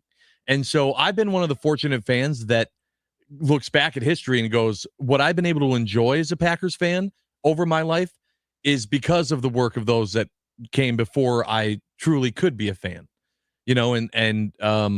so I'm super appreciative for the fact that what I've been able to experience as a Packers fan essentially has been all because of Bob Harlan. And now today, a lot because of Mark Murphy. And in the future, it'll be because of Ed Policy. But both of those guys, I would believe, would look back at the Bob Harlan era of the Green Bay Packers and goes, if not for him and what he did, we don't do what we're able to do today. Next week, scheduled to join at some point, we'll work out a day specifically and a time and let you know. Mark Murphy is going to join us, the former Packers president and CEO. I'm really interested to hear what that turnover, for lack of better terms, was like from Bob to Mark. There was one person in between we may not remember, and that didn't go right. And Bob Harlan actually stepped back in as president and CEO of the Green Bay Packers and then made the transition to Mark Murphy. That was an interesting time, but nonetheless, something that not a lot of people remember because Mark was here for all of those years, no different than Bob was. It's very true. What's fascinating about that, though, are all the things that Mark Murphy was able to do standing on the shoulders of Bob Harlan. Bob set the tone for the Packers being here forever. And now it was up to guys like Mark Murphy to go, well, what's next then? And we look to Ed Policy and go, geez, what the heck are you going to do? Like, what's left to do? And there are things, and there will be things. And I bet you they have more to do with the Packers practice facility in the future than anything else. But at the same token, if not for Bob and all the remodeling that they did to Lambeau Field with that vote that we've talked so much about this morning, then there is no South End Zone addition. And there is no new Packers facility addition for the team. And there is no title town. And Bob was kind enough when we talked with him a few years back in the atrium there, not to take credit for everything that the Green Bay Packers have become, and specifically with Titletown and so on. He thinks credit goes other places. He was that humble of a man. But he does admit that it set it up for success because it allowed the Packers to become who they've become. Nobody understood back then the amount of money that the Green Bay Packers weren't making. And so often now, 26 years later, we look at all the Packers' money that they have in the coffers and go, come on, like, what are we doing? Do you really need to raise ticket prices? Do you really need to crack down on season tickets being sold? And how soon we forget that in our lifetime, Josh, the Packers were almost not a thing here in Green Bay. Yeah. Yeah. It's so quickly we forget, to your point. And I think it's interesting too, I love that we played the audio from when you talked to him a couple of years ago, talked to Bob Harlan. And when he talks about not being okay with mediocrity and everything we think about with the Green Bay Packers organization and why fans get so upset about being in the playoffs and then exiting the playoffs is because of the standards that were set throughout the history of the Green Bay Packers, like people like Bob Harlan. That's why now it's frustrating to so many fans to see them be where they are, because to some franchises that might be okay. But based on the people like Bob Harlan who set the standards here, it's not. And we expect more. It's why everybody was so freaked out when we were moving on from Brett Favre, because the Brett Favre era, which was right at the tail end and the most successful era in regard to Bob Harlan's era here in Green Bay, was something of complete difference in regards to the 70s and 80s. And the amount of quarterbacks that went through that room before Brett Favre got here. Now, little did we know that Aaron Rodgers would be who he is. And it's also why we're a little freaked out when we transitioned from him to Jordan Love. All of that came to a halting stop under Bob Harlan. And it's easy to forget that, but today we spend a lot of time remembering that. We'll catch up with our guy Mike Heller next here on Inside Wisconsin Sports with Trevor and Josh. He's been doing sports in Wisconsin a long time, and I'm certain he'll have things to share about Bob Harlan as well. We're back Inside Wisconsin Sports with Trevor and Josh on the Wisconsin Sports Radio Network.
I am an eternal optimist. So please, God, don't tell me that you're an eternal pessimist. I like to say I'm a realist. Oh, great. We're going to get along great. This is going to be great. This is Inside Wisconsin Sports with Trevor and Josh. Crowd is here, about to blow, waiting for me to start the show. Out the curtain, lights go up, I'm home. Whoa! This was a franchise that was mired in mediocrity. Fans would call me and say, you know, Bob, I'm not sure we'll ever win another championship, and I worry that the league is getting too big for little Green Bay. When you look at Packers history, recent history, Bob Harlan is the turning point. I think that move was the single greatest move in the revival of this franchise. He took the bold steps that were necessary to shake this organization out of the doldrums. Winning a championship, the greatest moment of your life. As a leader, he was a great communicator, and he was extremely positive. Leadership through service. He was always very much like, what can I do to help you? Bob Harlan certainly never took his eye off football first. That was always the first priority for the organization. I hope people look back at me and say he was a good caretaker while he was here. Mission accomplished, Mr. Harlan. Indeed, we look back on your tenure with the Packers and see you as a phenomenal caretaker. The Green Bay Packers president and CEO of the past, Bob Harlan, passed away yesterday. Following a brief illness, Harlan was 89 years old. Audio there courtesy of the Green Bay Packers. What's up, Wisconsin? Welcome in Inside Wisconsin Sports. Trevor Thomas, Josh Albrecht. Hi. We're live from the Wisconsin Sports Radio Network studios, powered by the Potawatomi Sportsbook. A morning filled this morning with remembering a guy who many credit saving the Green Bay Packers, former team president and CEO Bob Harlan. Joining us now on the Wisconsin Sports Radio Network guest hotline, powered by Gruber Law, one call, that's all. A guy that's been doing sports here in Wisconsin for a very long time, and we're certain has memories to share from his interactions with Bob Harlan and so much more that we got to catch up with. Our guy, Mike Heller, on Inside Wisconsin Sports. Mike, thanks for jumping on. We appreciate you, man. Hey, good morning. I wish we were talking under different circumstances. And I listened to the entire Wayne Larrabee conversation. He can lend a more up-close perspective. From the outside looking in, I know how valuable Bob Harlan was to saving where the Green Bay Packers were in the moment. But I can also speak to it from a media perspective, because I was working in television and then a decade later in radio when Bob Harlan began in Green Bay and then continued a really successful run. And I can tell you from media perspective, he was always available and always genuine. He would answer the questions. He knew who you were, which matters. Maybe it doesn't matter to the viewer or listener that there was a personal relationship, but he made you feel like there was a personal relationship. It's just he's a prince of a man, and he'll be greatly missed. And his accomplishments in Green Bay are well chronicled, and they ought to be. Mike, of everything that Bob Harlan did for the franchise and for the city of Green Bay, where do you see that shine most now in today's NFL with this Green Bay Packers team? Well, I mean, begin with the part that they wouldn't be in Green Bay. So start with that. We talk about George Petak and that vote and Miller Park, now American Family Field, saving the Brewers.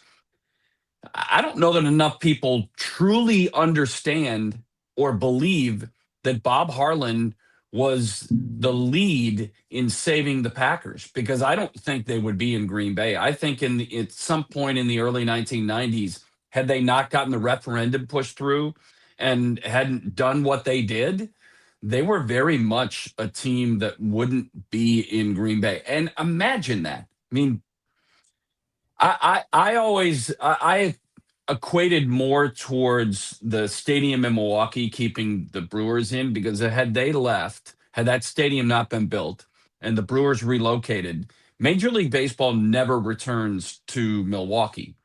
Well, we all know that if the Packers would have ever left, and I think that was an entirely, absolutely a possibility, if not for Bob Harlan's work ethic and genius and plan.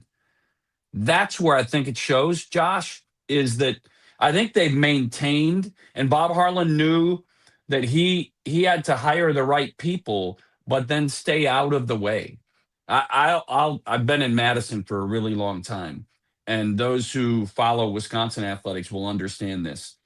It's the Donna Shalala Pat Richter model. Donna Shalala hired Pat Richter as the athletic director, who hired Barry Alvarez as the football coach, and then later on hired Stu Jackson as the basketball coach that led to Dick Bennett and then to Bo Ryan. So it's Donna Shalala who believed it and knew how important it was, and Pat Richter who started it. In Green Bay, it was Bob Harlan serves as the role of Donna Shalala.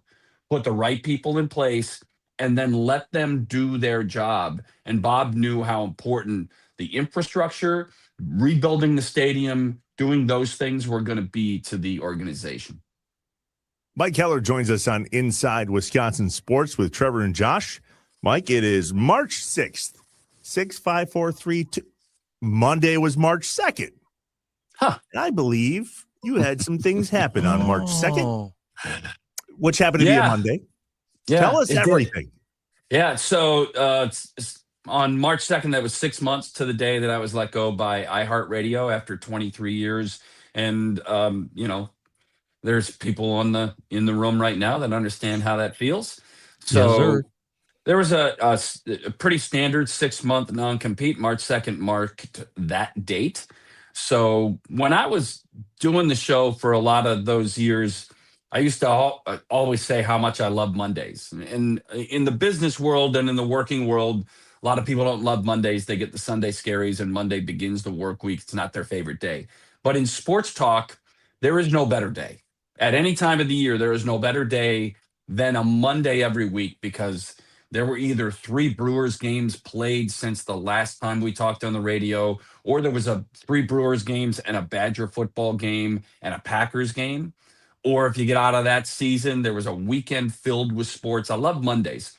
So I had a dude, I shouldn't say a dude. I had a well-educated radio guy who's been in the business a long time, who knows a lot more than I do, who, when I told him I was going to start a podcast and I was going to call it I Love Mondays, he said, can I just urge you to not call it that? Just don't call it that. You're going to have to explain to everybody that it's not just one day a week. So I've spent the week explaining to everybody that it's not one day a week, that it's every day. But in the genius of that, or, luck into something, it creates a longer conversation about what the podcast is. And the podcast is simply this. It's a 1-hour sports talk show that is there when you want it.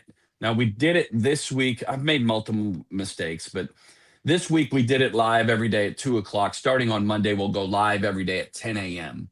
Because I have another job. I've multiple other jobs. I work for a company called Badger Connect, and Kari and I own a wine bar in Wanakee called Red and White. So I've got multiple other things. So doing it at 10 in the morning, and then allowing those who subscribe to the podcast, wherever you get your podcasts, you just search I Love Mondays with Mike Heller. And that way it can populate into your feed by 11:15 every day, as opposed to 3:15 or 3:30. So there's the storyline. Vinny Routino joins me every Thursday on that. So we'll have longer conversations. Here's the basic difference in what you guys do, what I did for all those years, is that when I bring in a guest, they're going to be on for 30 or 35 minutes, as opposed to a 10 to 12 minute segment like I'm going to do with you here today. That gives me a little bit more runway and wherewithal to have deeper conversations, to talk about them as much as we're talking about the Brewers or the Packers or the Badgers or the Bucks. So a little bit more of that. We'll have a Super Fan Tuesday, which is right up Josh's alley. That I'll bring in guys who have been callers to the show and let them kind of be a co-host for the day. Treadmill boy, Jeff Bilker is my go-to Tuesdays with Treadmill. But that's kind of a long-winded way of telling you what it is that I started this week that I'm really excited about. I had a lot to say. I kind of shut up for 6 months, and now I get to talk again, and it's really cool, and I love being able to do it. Yeah, well, and I think we're all happier that you're back and being able to share in media with us. Yeah. So let's talk, since we only have 28 more minutes with you here on this hit. Let's talk about some of the things happening across the state in regards to sports. There's a little bit of news that I wasn't planning on talking about this morning, but Jackson Churio not in the lineup for Venezuela. Apparently, maybe because he hurt his hand on an exhibition game on Wednesday. It's really funny, Mike. We were talking with Jeff Levering and Lane Grindle before spring training started about just what was the biggest thing we were looking for at spring training this year. And they both said everyone coming out healthy. Yeah. And I was like, with all the prospects and all this other news and its health. And sure enough, man, has that been the story of spring training this year? Yeah, Quinn Priester is a question mark because of a wrist issue that they can't figure out yet. I mean, maybe they figured out and haven't told us, but that's a problem. And it can be a problem, and I think that one might be more significant than Brandon Woodruff. I think Woodruff is a cautious approach, not a problem. It can always be a problem. He's up there a little bit in time served. So, but injuries are going to be. They're always going to be a question mark, and the Brewers have been bitten by those out of spring training in the past. So have a lot of different clubs. So it's not just relative to the Brewers, but it is certainly what we're going to talk about. I love that they have so many different areas of players that are rising stars. Like I said to Vinny when I had Vinny Rottino on the show, my podcast on Thursday, I said, if I were going to Potawatomi Sportsbook today, I would throw some money at Bryce Terang to be the National League MVP. Because I think Bryce Terang is going to be a star. I think he's already close, and I think he's going to make another significant step. Maybe we'll see it in the World Baseball Classic. In the exhibition games there, he's tore it up. They'll play tonight as they open. They open with Brazil, I think. But Bryce Terang, or 7. Yeah, Bryce Terang is a guy that I think is going to be ridiculous and fantastic. Here, Josh, I'll equate him to Robin Yount. That's unfair, but I think Bryce Terang has greatness in him. So I love watching what they're going to do. I think Joey Ortiz is going to be so much like defensively. You couldn't have asked for a better shortstop in 2025. You couldn't. It wasn't possible. He was as good as it gets defensively of anybody on the field, or I would put him up against anybody in the league. I think offense will return to his game at a level that you can live with. And then everybody's coming. Cooper Pratt, Luis Pena, Lara, Jesus Made. Oh, they're all coming. This team is just loaded with talent, and I love who they are, what they are. And I think this year will be, again, they'll beat the skeptics. I know they're at 81 wins and most fronts ish. 500. Yep. They're going to beat that. And the one caveat to all that is injuries, but let's take injuries and leave them to the side because you can't control it. And I think they'll well exceed that. And I think they'll be fighting with the Cubs, who I think are the other best team in the division, to be a division champion and go from there. Mike, if it was up to Josh, we would trade more of those prospects than we would guys like Isaac Collins and Caleb Durbin. Where do you stand on that? Because to your point, we're a machine on the farm side of this. Yeah, they brought back great talent in the deals that sent those guys away. And I think knowing that Cooper Pratt and Made, among others, were next and ready, and Fisher at third base, made them make those moves to bring in depth at areas that they didn't quite have, and that would be pitching. And then,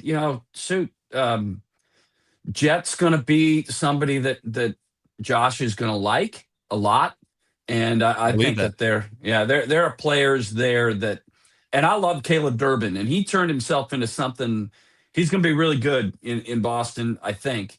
He's going to be really good, but they also, knowing what they had coming, it made him expendable. And I think Isaac Collins was flashy, but I don't think Isaac Collins is going to be an everyday star level type talent. I think he's a good player, but he's an older young player, if that makes sense. So I think that was a move that seems to be the right one to make.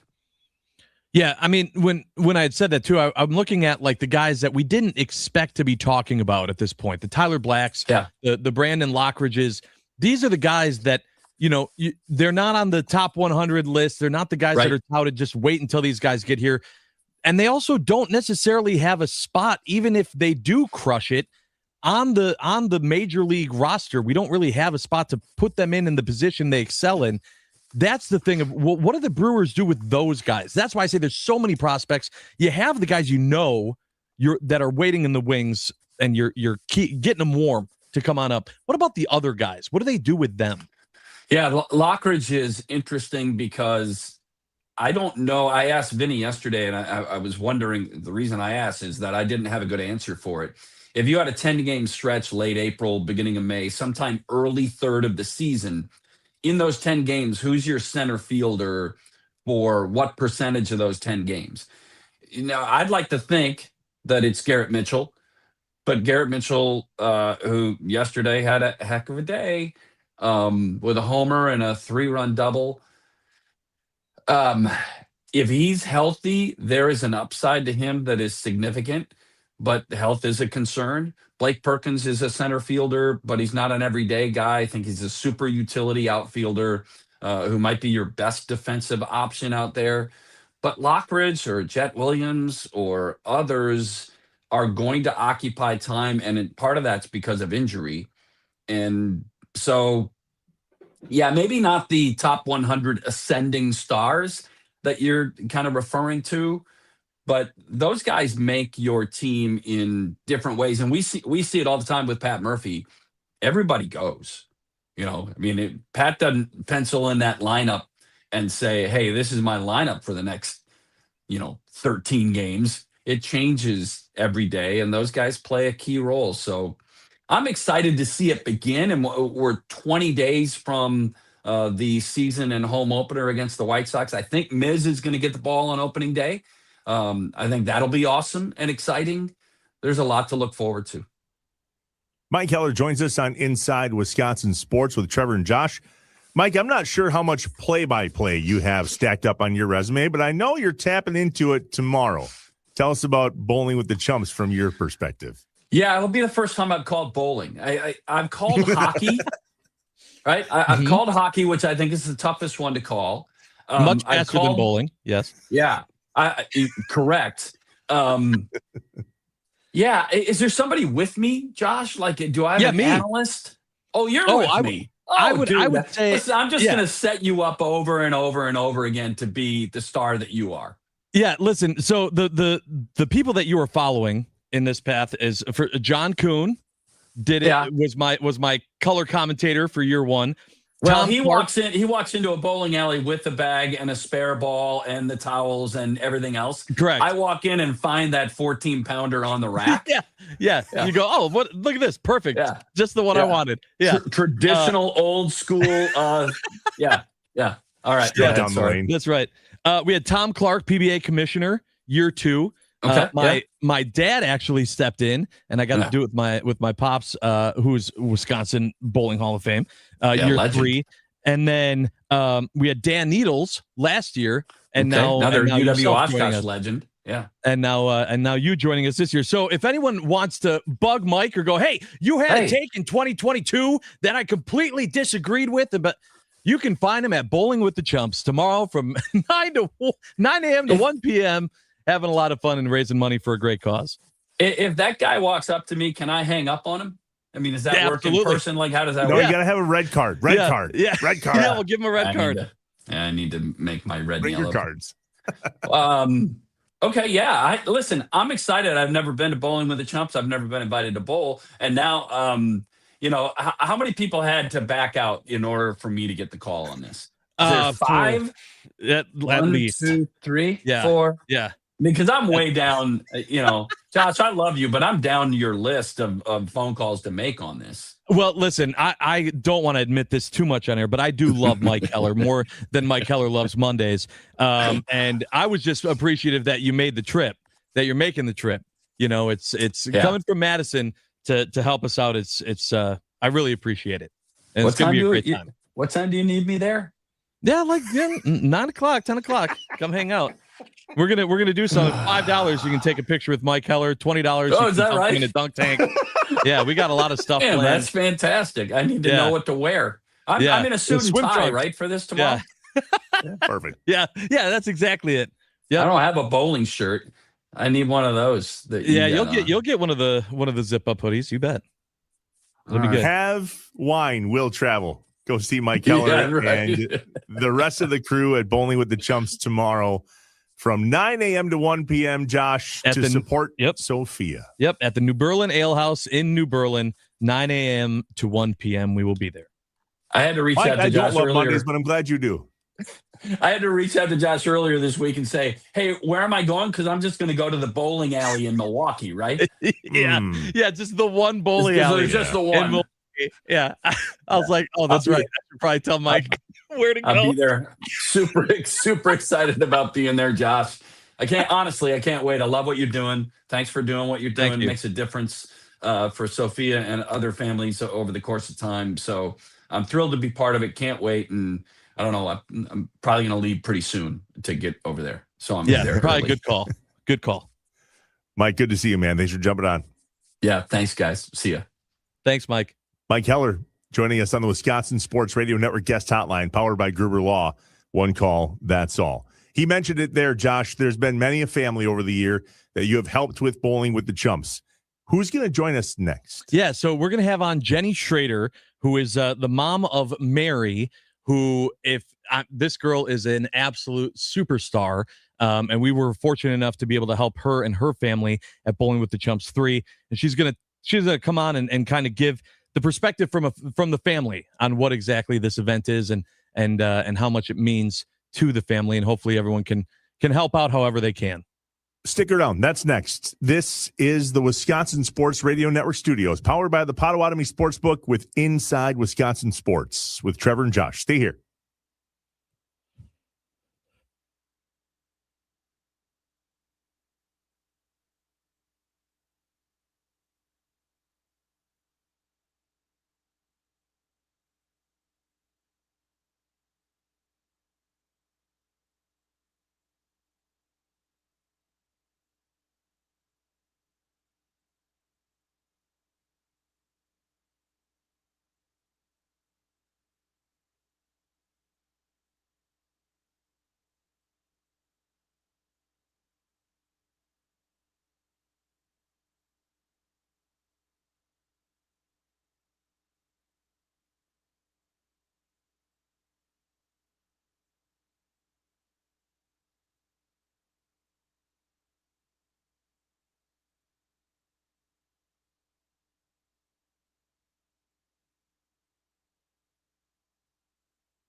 Inside Wisconsin Sports with Trevor and Josh, live from the Wisconsin Sports Radio Network studios, powered by the Potawatomi Sportsbook.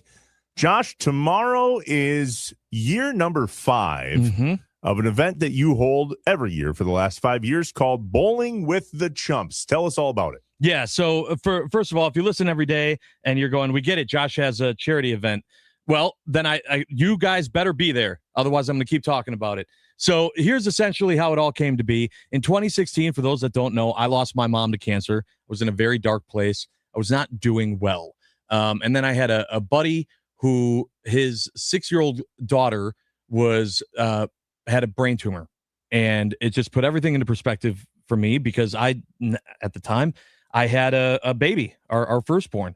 And I went, oh my gosh, I can't even imagine if this would have been my kid instead of my mom. And I went, I want to do something. And instead of going through a wonderful charity, there's so many great charities that do fundraisers and things. I said, let's just try to help one specific family.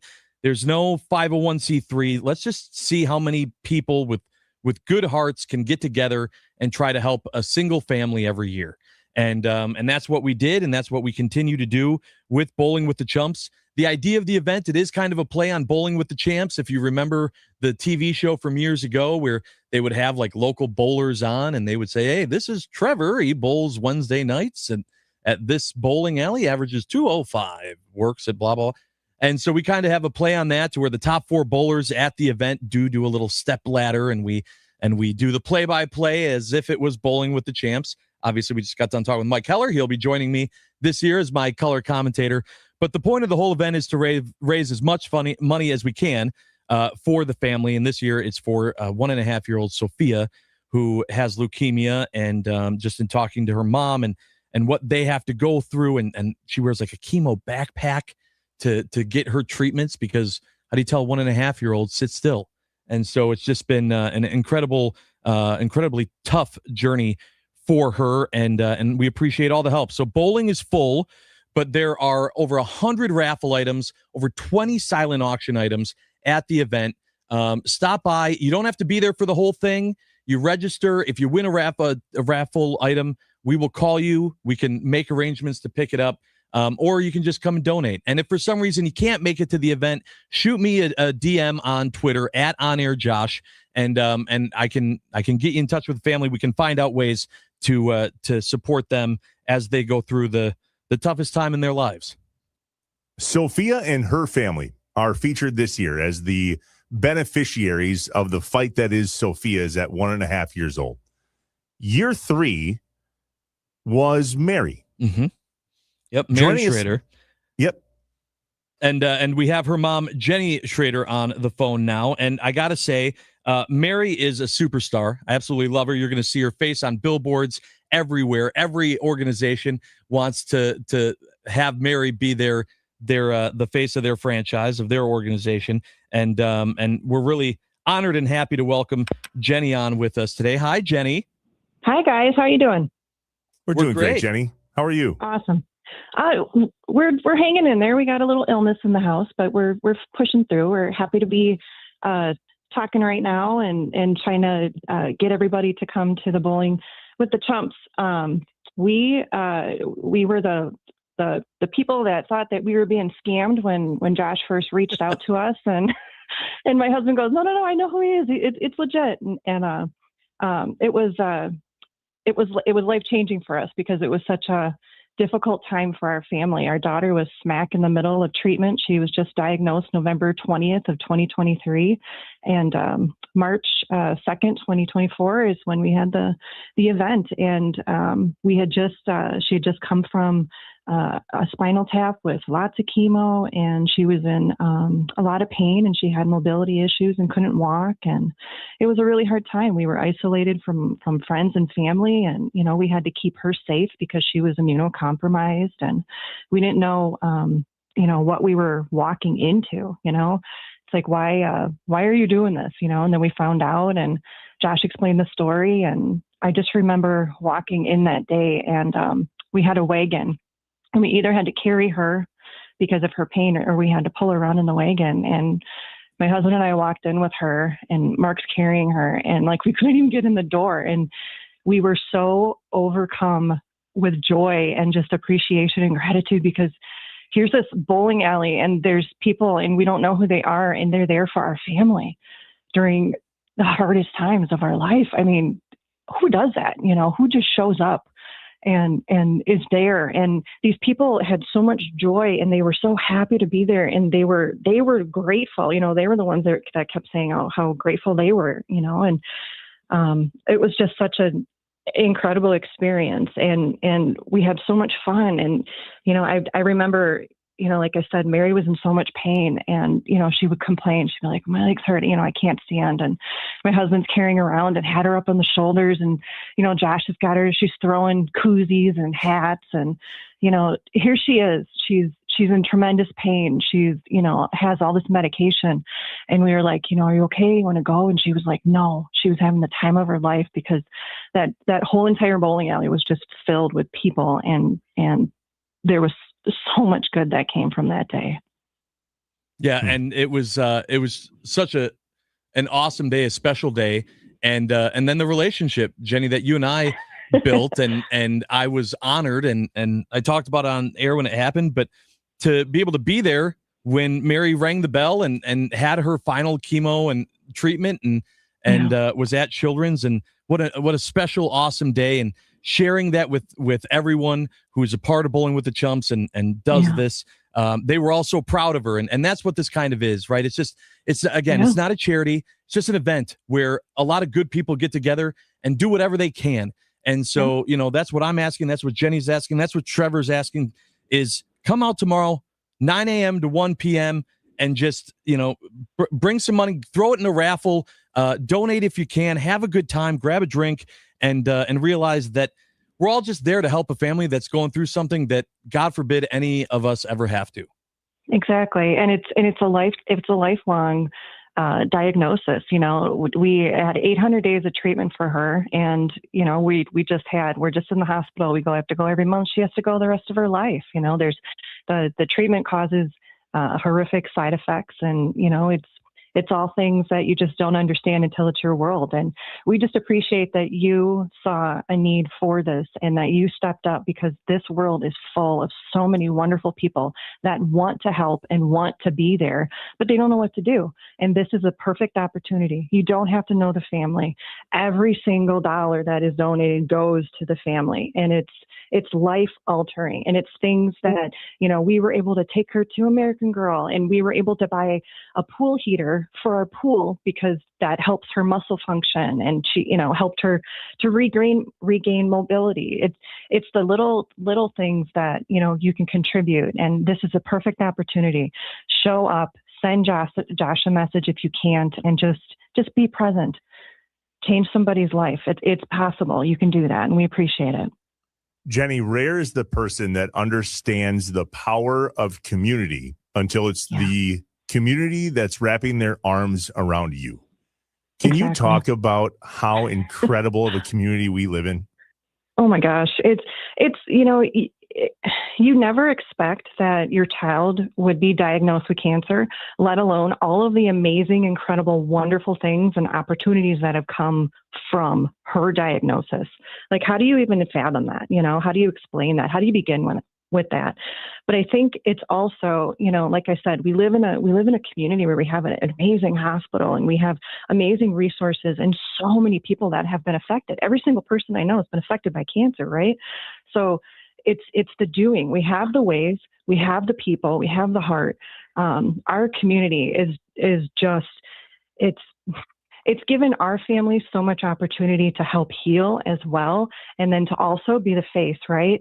And this is what you can do, and this is how you can support other families. And, you know, that's what we've kind of partnered up with Josh with, helping kind of push these other families in, and different, you know, people are getting to meet other people for resources to make it bigger, to make it better, everything. It's all connected. Once you know what you can do and you take that step and you're out there, and just embrace it and be a part of it, because it's so good and it's so healing and it's so helpful. And in our situation in particular, it's given Mary a face and a voice for what she has had to endure to go from 7 to 10 years old and to have to face the things that she's had to face. So unfair, but yet she continues to show up with grace and kindness and love and compassion. And she inspires people to want to do better and to want to make things better. I'm so proud of her and I'm so grateful. And, like I said, the opportunities that we have to try to make this world better, it's possible. And you don't have to have a lot of money. You can donate $1. You can show up and just be a part of the goodness of what's there and just absorb that as well. Well, Jenny, thanks so much for coming on and sharing your story with us and how important something like Bowling with the Chumps, which is a funny name on a great memory in regard to bowling here in Milwaukee and Wisconsin. And yet, what a memory Bowling with the Chumps created for you and your family. We'll keep praying for Mary. Forever. Thank we you. hope that she's continuing to, let's get rid of this fever. Let's just put it that way. Let's get rid of I know. Let's start there. I agree. Day 3, I'm like, I'm done with this. Like, let's be done. But Yeah, come on, girl. yeah, I know. She's fighting. You know her. She's fighting. Always. She's like, I'm fine. I'm like, no, you're not. All right. Well, take care, you guys. Thank you, Jenny. Thanks, Jenny. All right. Love you, Josh. Love you Bye. too. Bye. All right. We'll recap that conversation and a few more things as we wrap up today's show, Inside Wisconsin Sports with Trevor and Josh.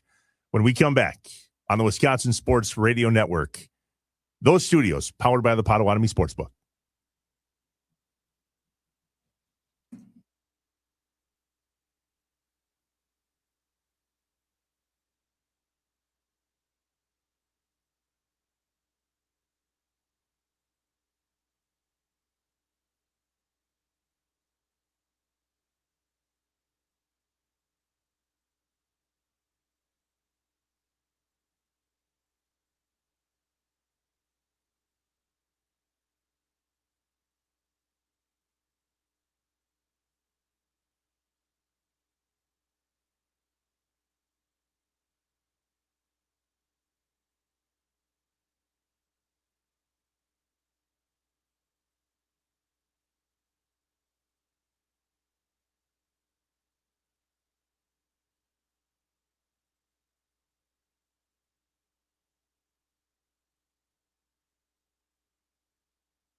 We're back inside Wisconsin Sports with Trevor and Josh on the Wisconsin Sports Radio Network. Joining us now as we cross over with our friends from 9 to noon with John Kuhn and Rami Makloff. Rami in the house today. Rami, good to see you. Good morning, boys. All right, so Josh has been talking about this for a while, bowling with the chumps.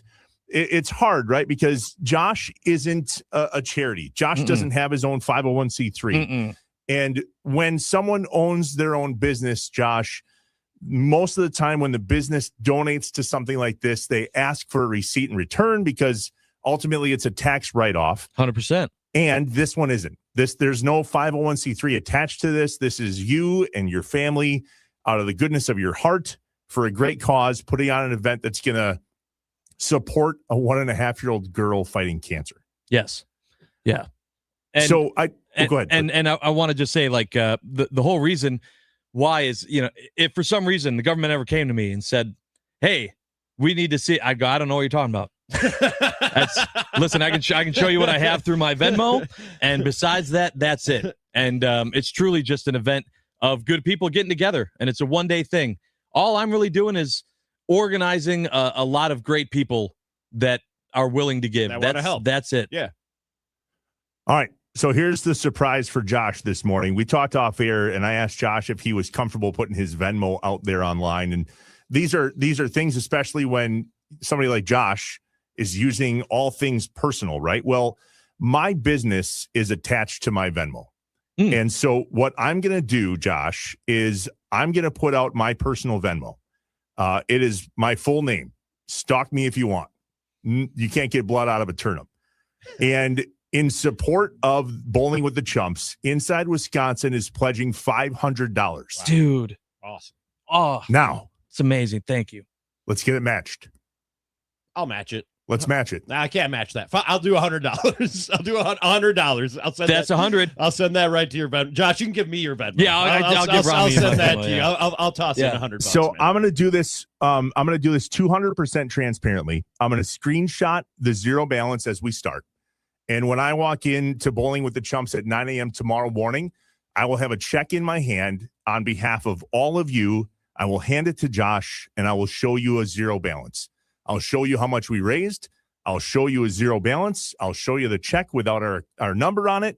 And that way, Josh doesn't have to worry about all of these people slipping into his DMs. Yeah. When he's got enough stuff going on and over the next 24 hours. And I got to say, too, a lot of people are like, well, why don't we just have one for the family?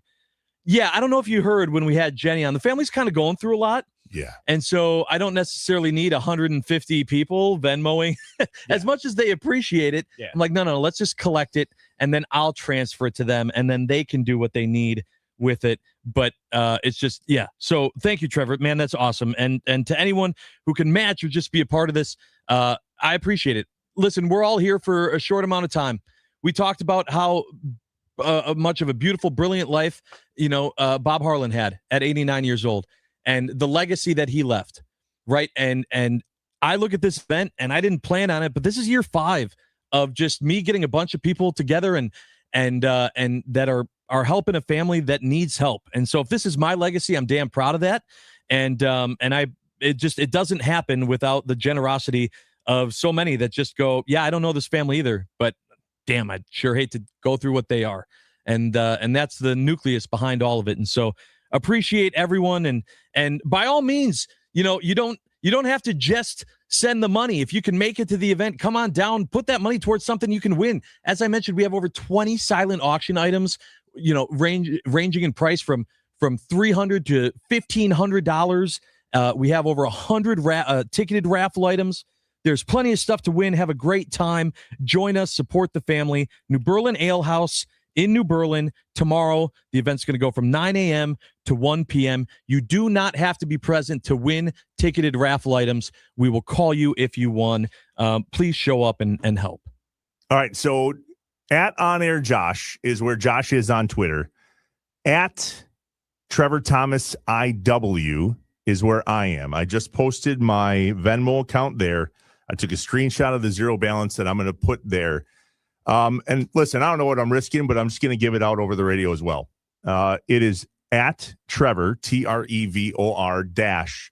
and then my last name. Thomas is my middle name. You're about to find out why. Shut up. The reason I use Thomas is because nobody knows how to spell Ramsier. So my last name is that a problem, Trevor? That no one can spell Ramsier with the last Kinda. sitting here with two names nobody can spell. Oh, nobody can spell Ramsier. Yeah, that and I like alliteration. So it's Trevor-Ramsier. Last name is R-A-M as in Mary, S as in Sam, E-I-E-R.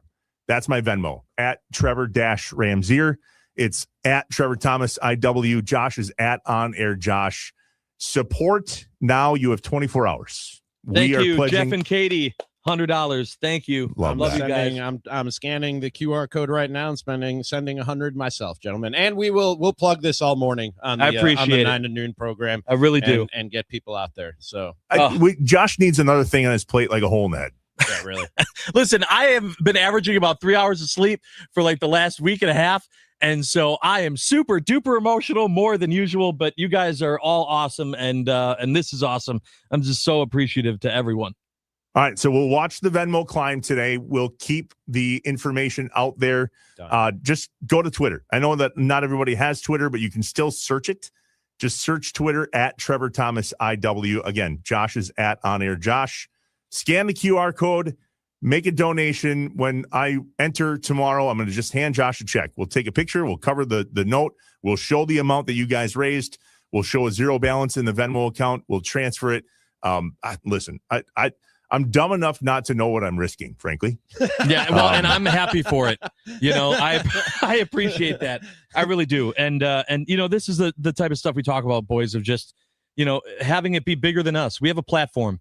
And so the ability for us to use that to help others is, I think, a responsibility that we should all have, being in the positions that we are. And I'm grateful that this is mine. And so I appreciate all the help from you guys and from all of our listeners across the Wisconsin Sports Radio Network. Thank you. Thank you. Thank you. All right, Josh, one more time. We have 50 seconds. Tell us where and when. Bowling with the Chumps. It is at New Berlin Ale House this Saturday, tomorrow, from 9 a.m. to 1 p.m. If you're looking for more information, you can go to my Twitter at OnAirJosh, or you can find Trevor at Trevor Thomas IW. Find information there. Come hang out, help a family in need. Sophia, 1.5 years old, battling leukemia, and she has a long road ahead, and we want to help her and her family. Our thanks to Wayne Larrivee and, of course, to Jenny for jumping on the show today and sharing stories of both Mary and Bob Harlan and his legacy as well. Plus, we got to chat with our guy, Mike Heller, who will also be there at Bowling with the Chumps tomorrow.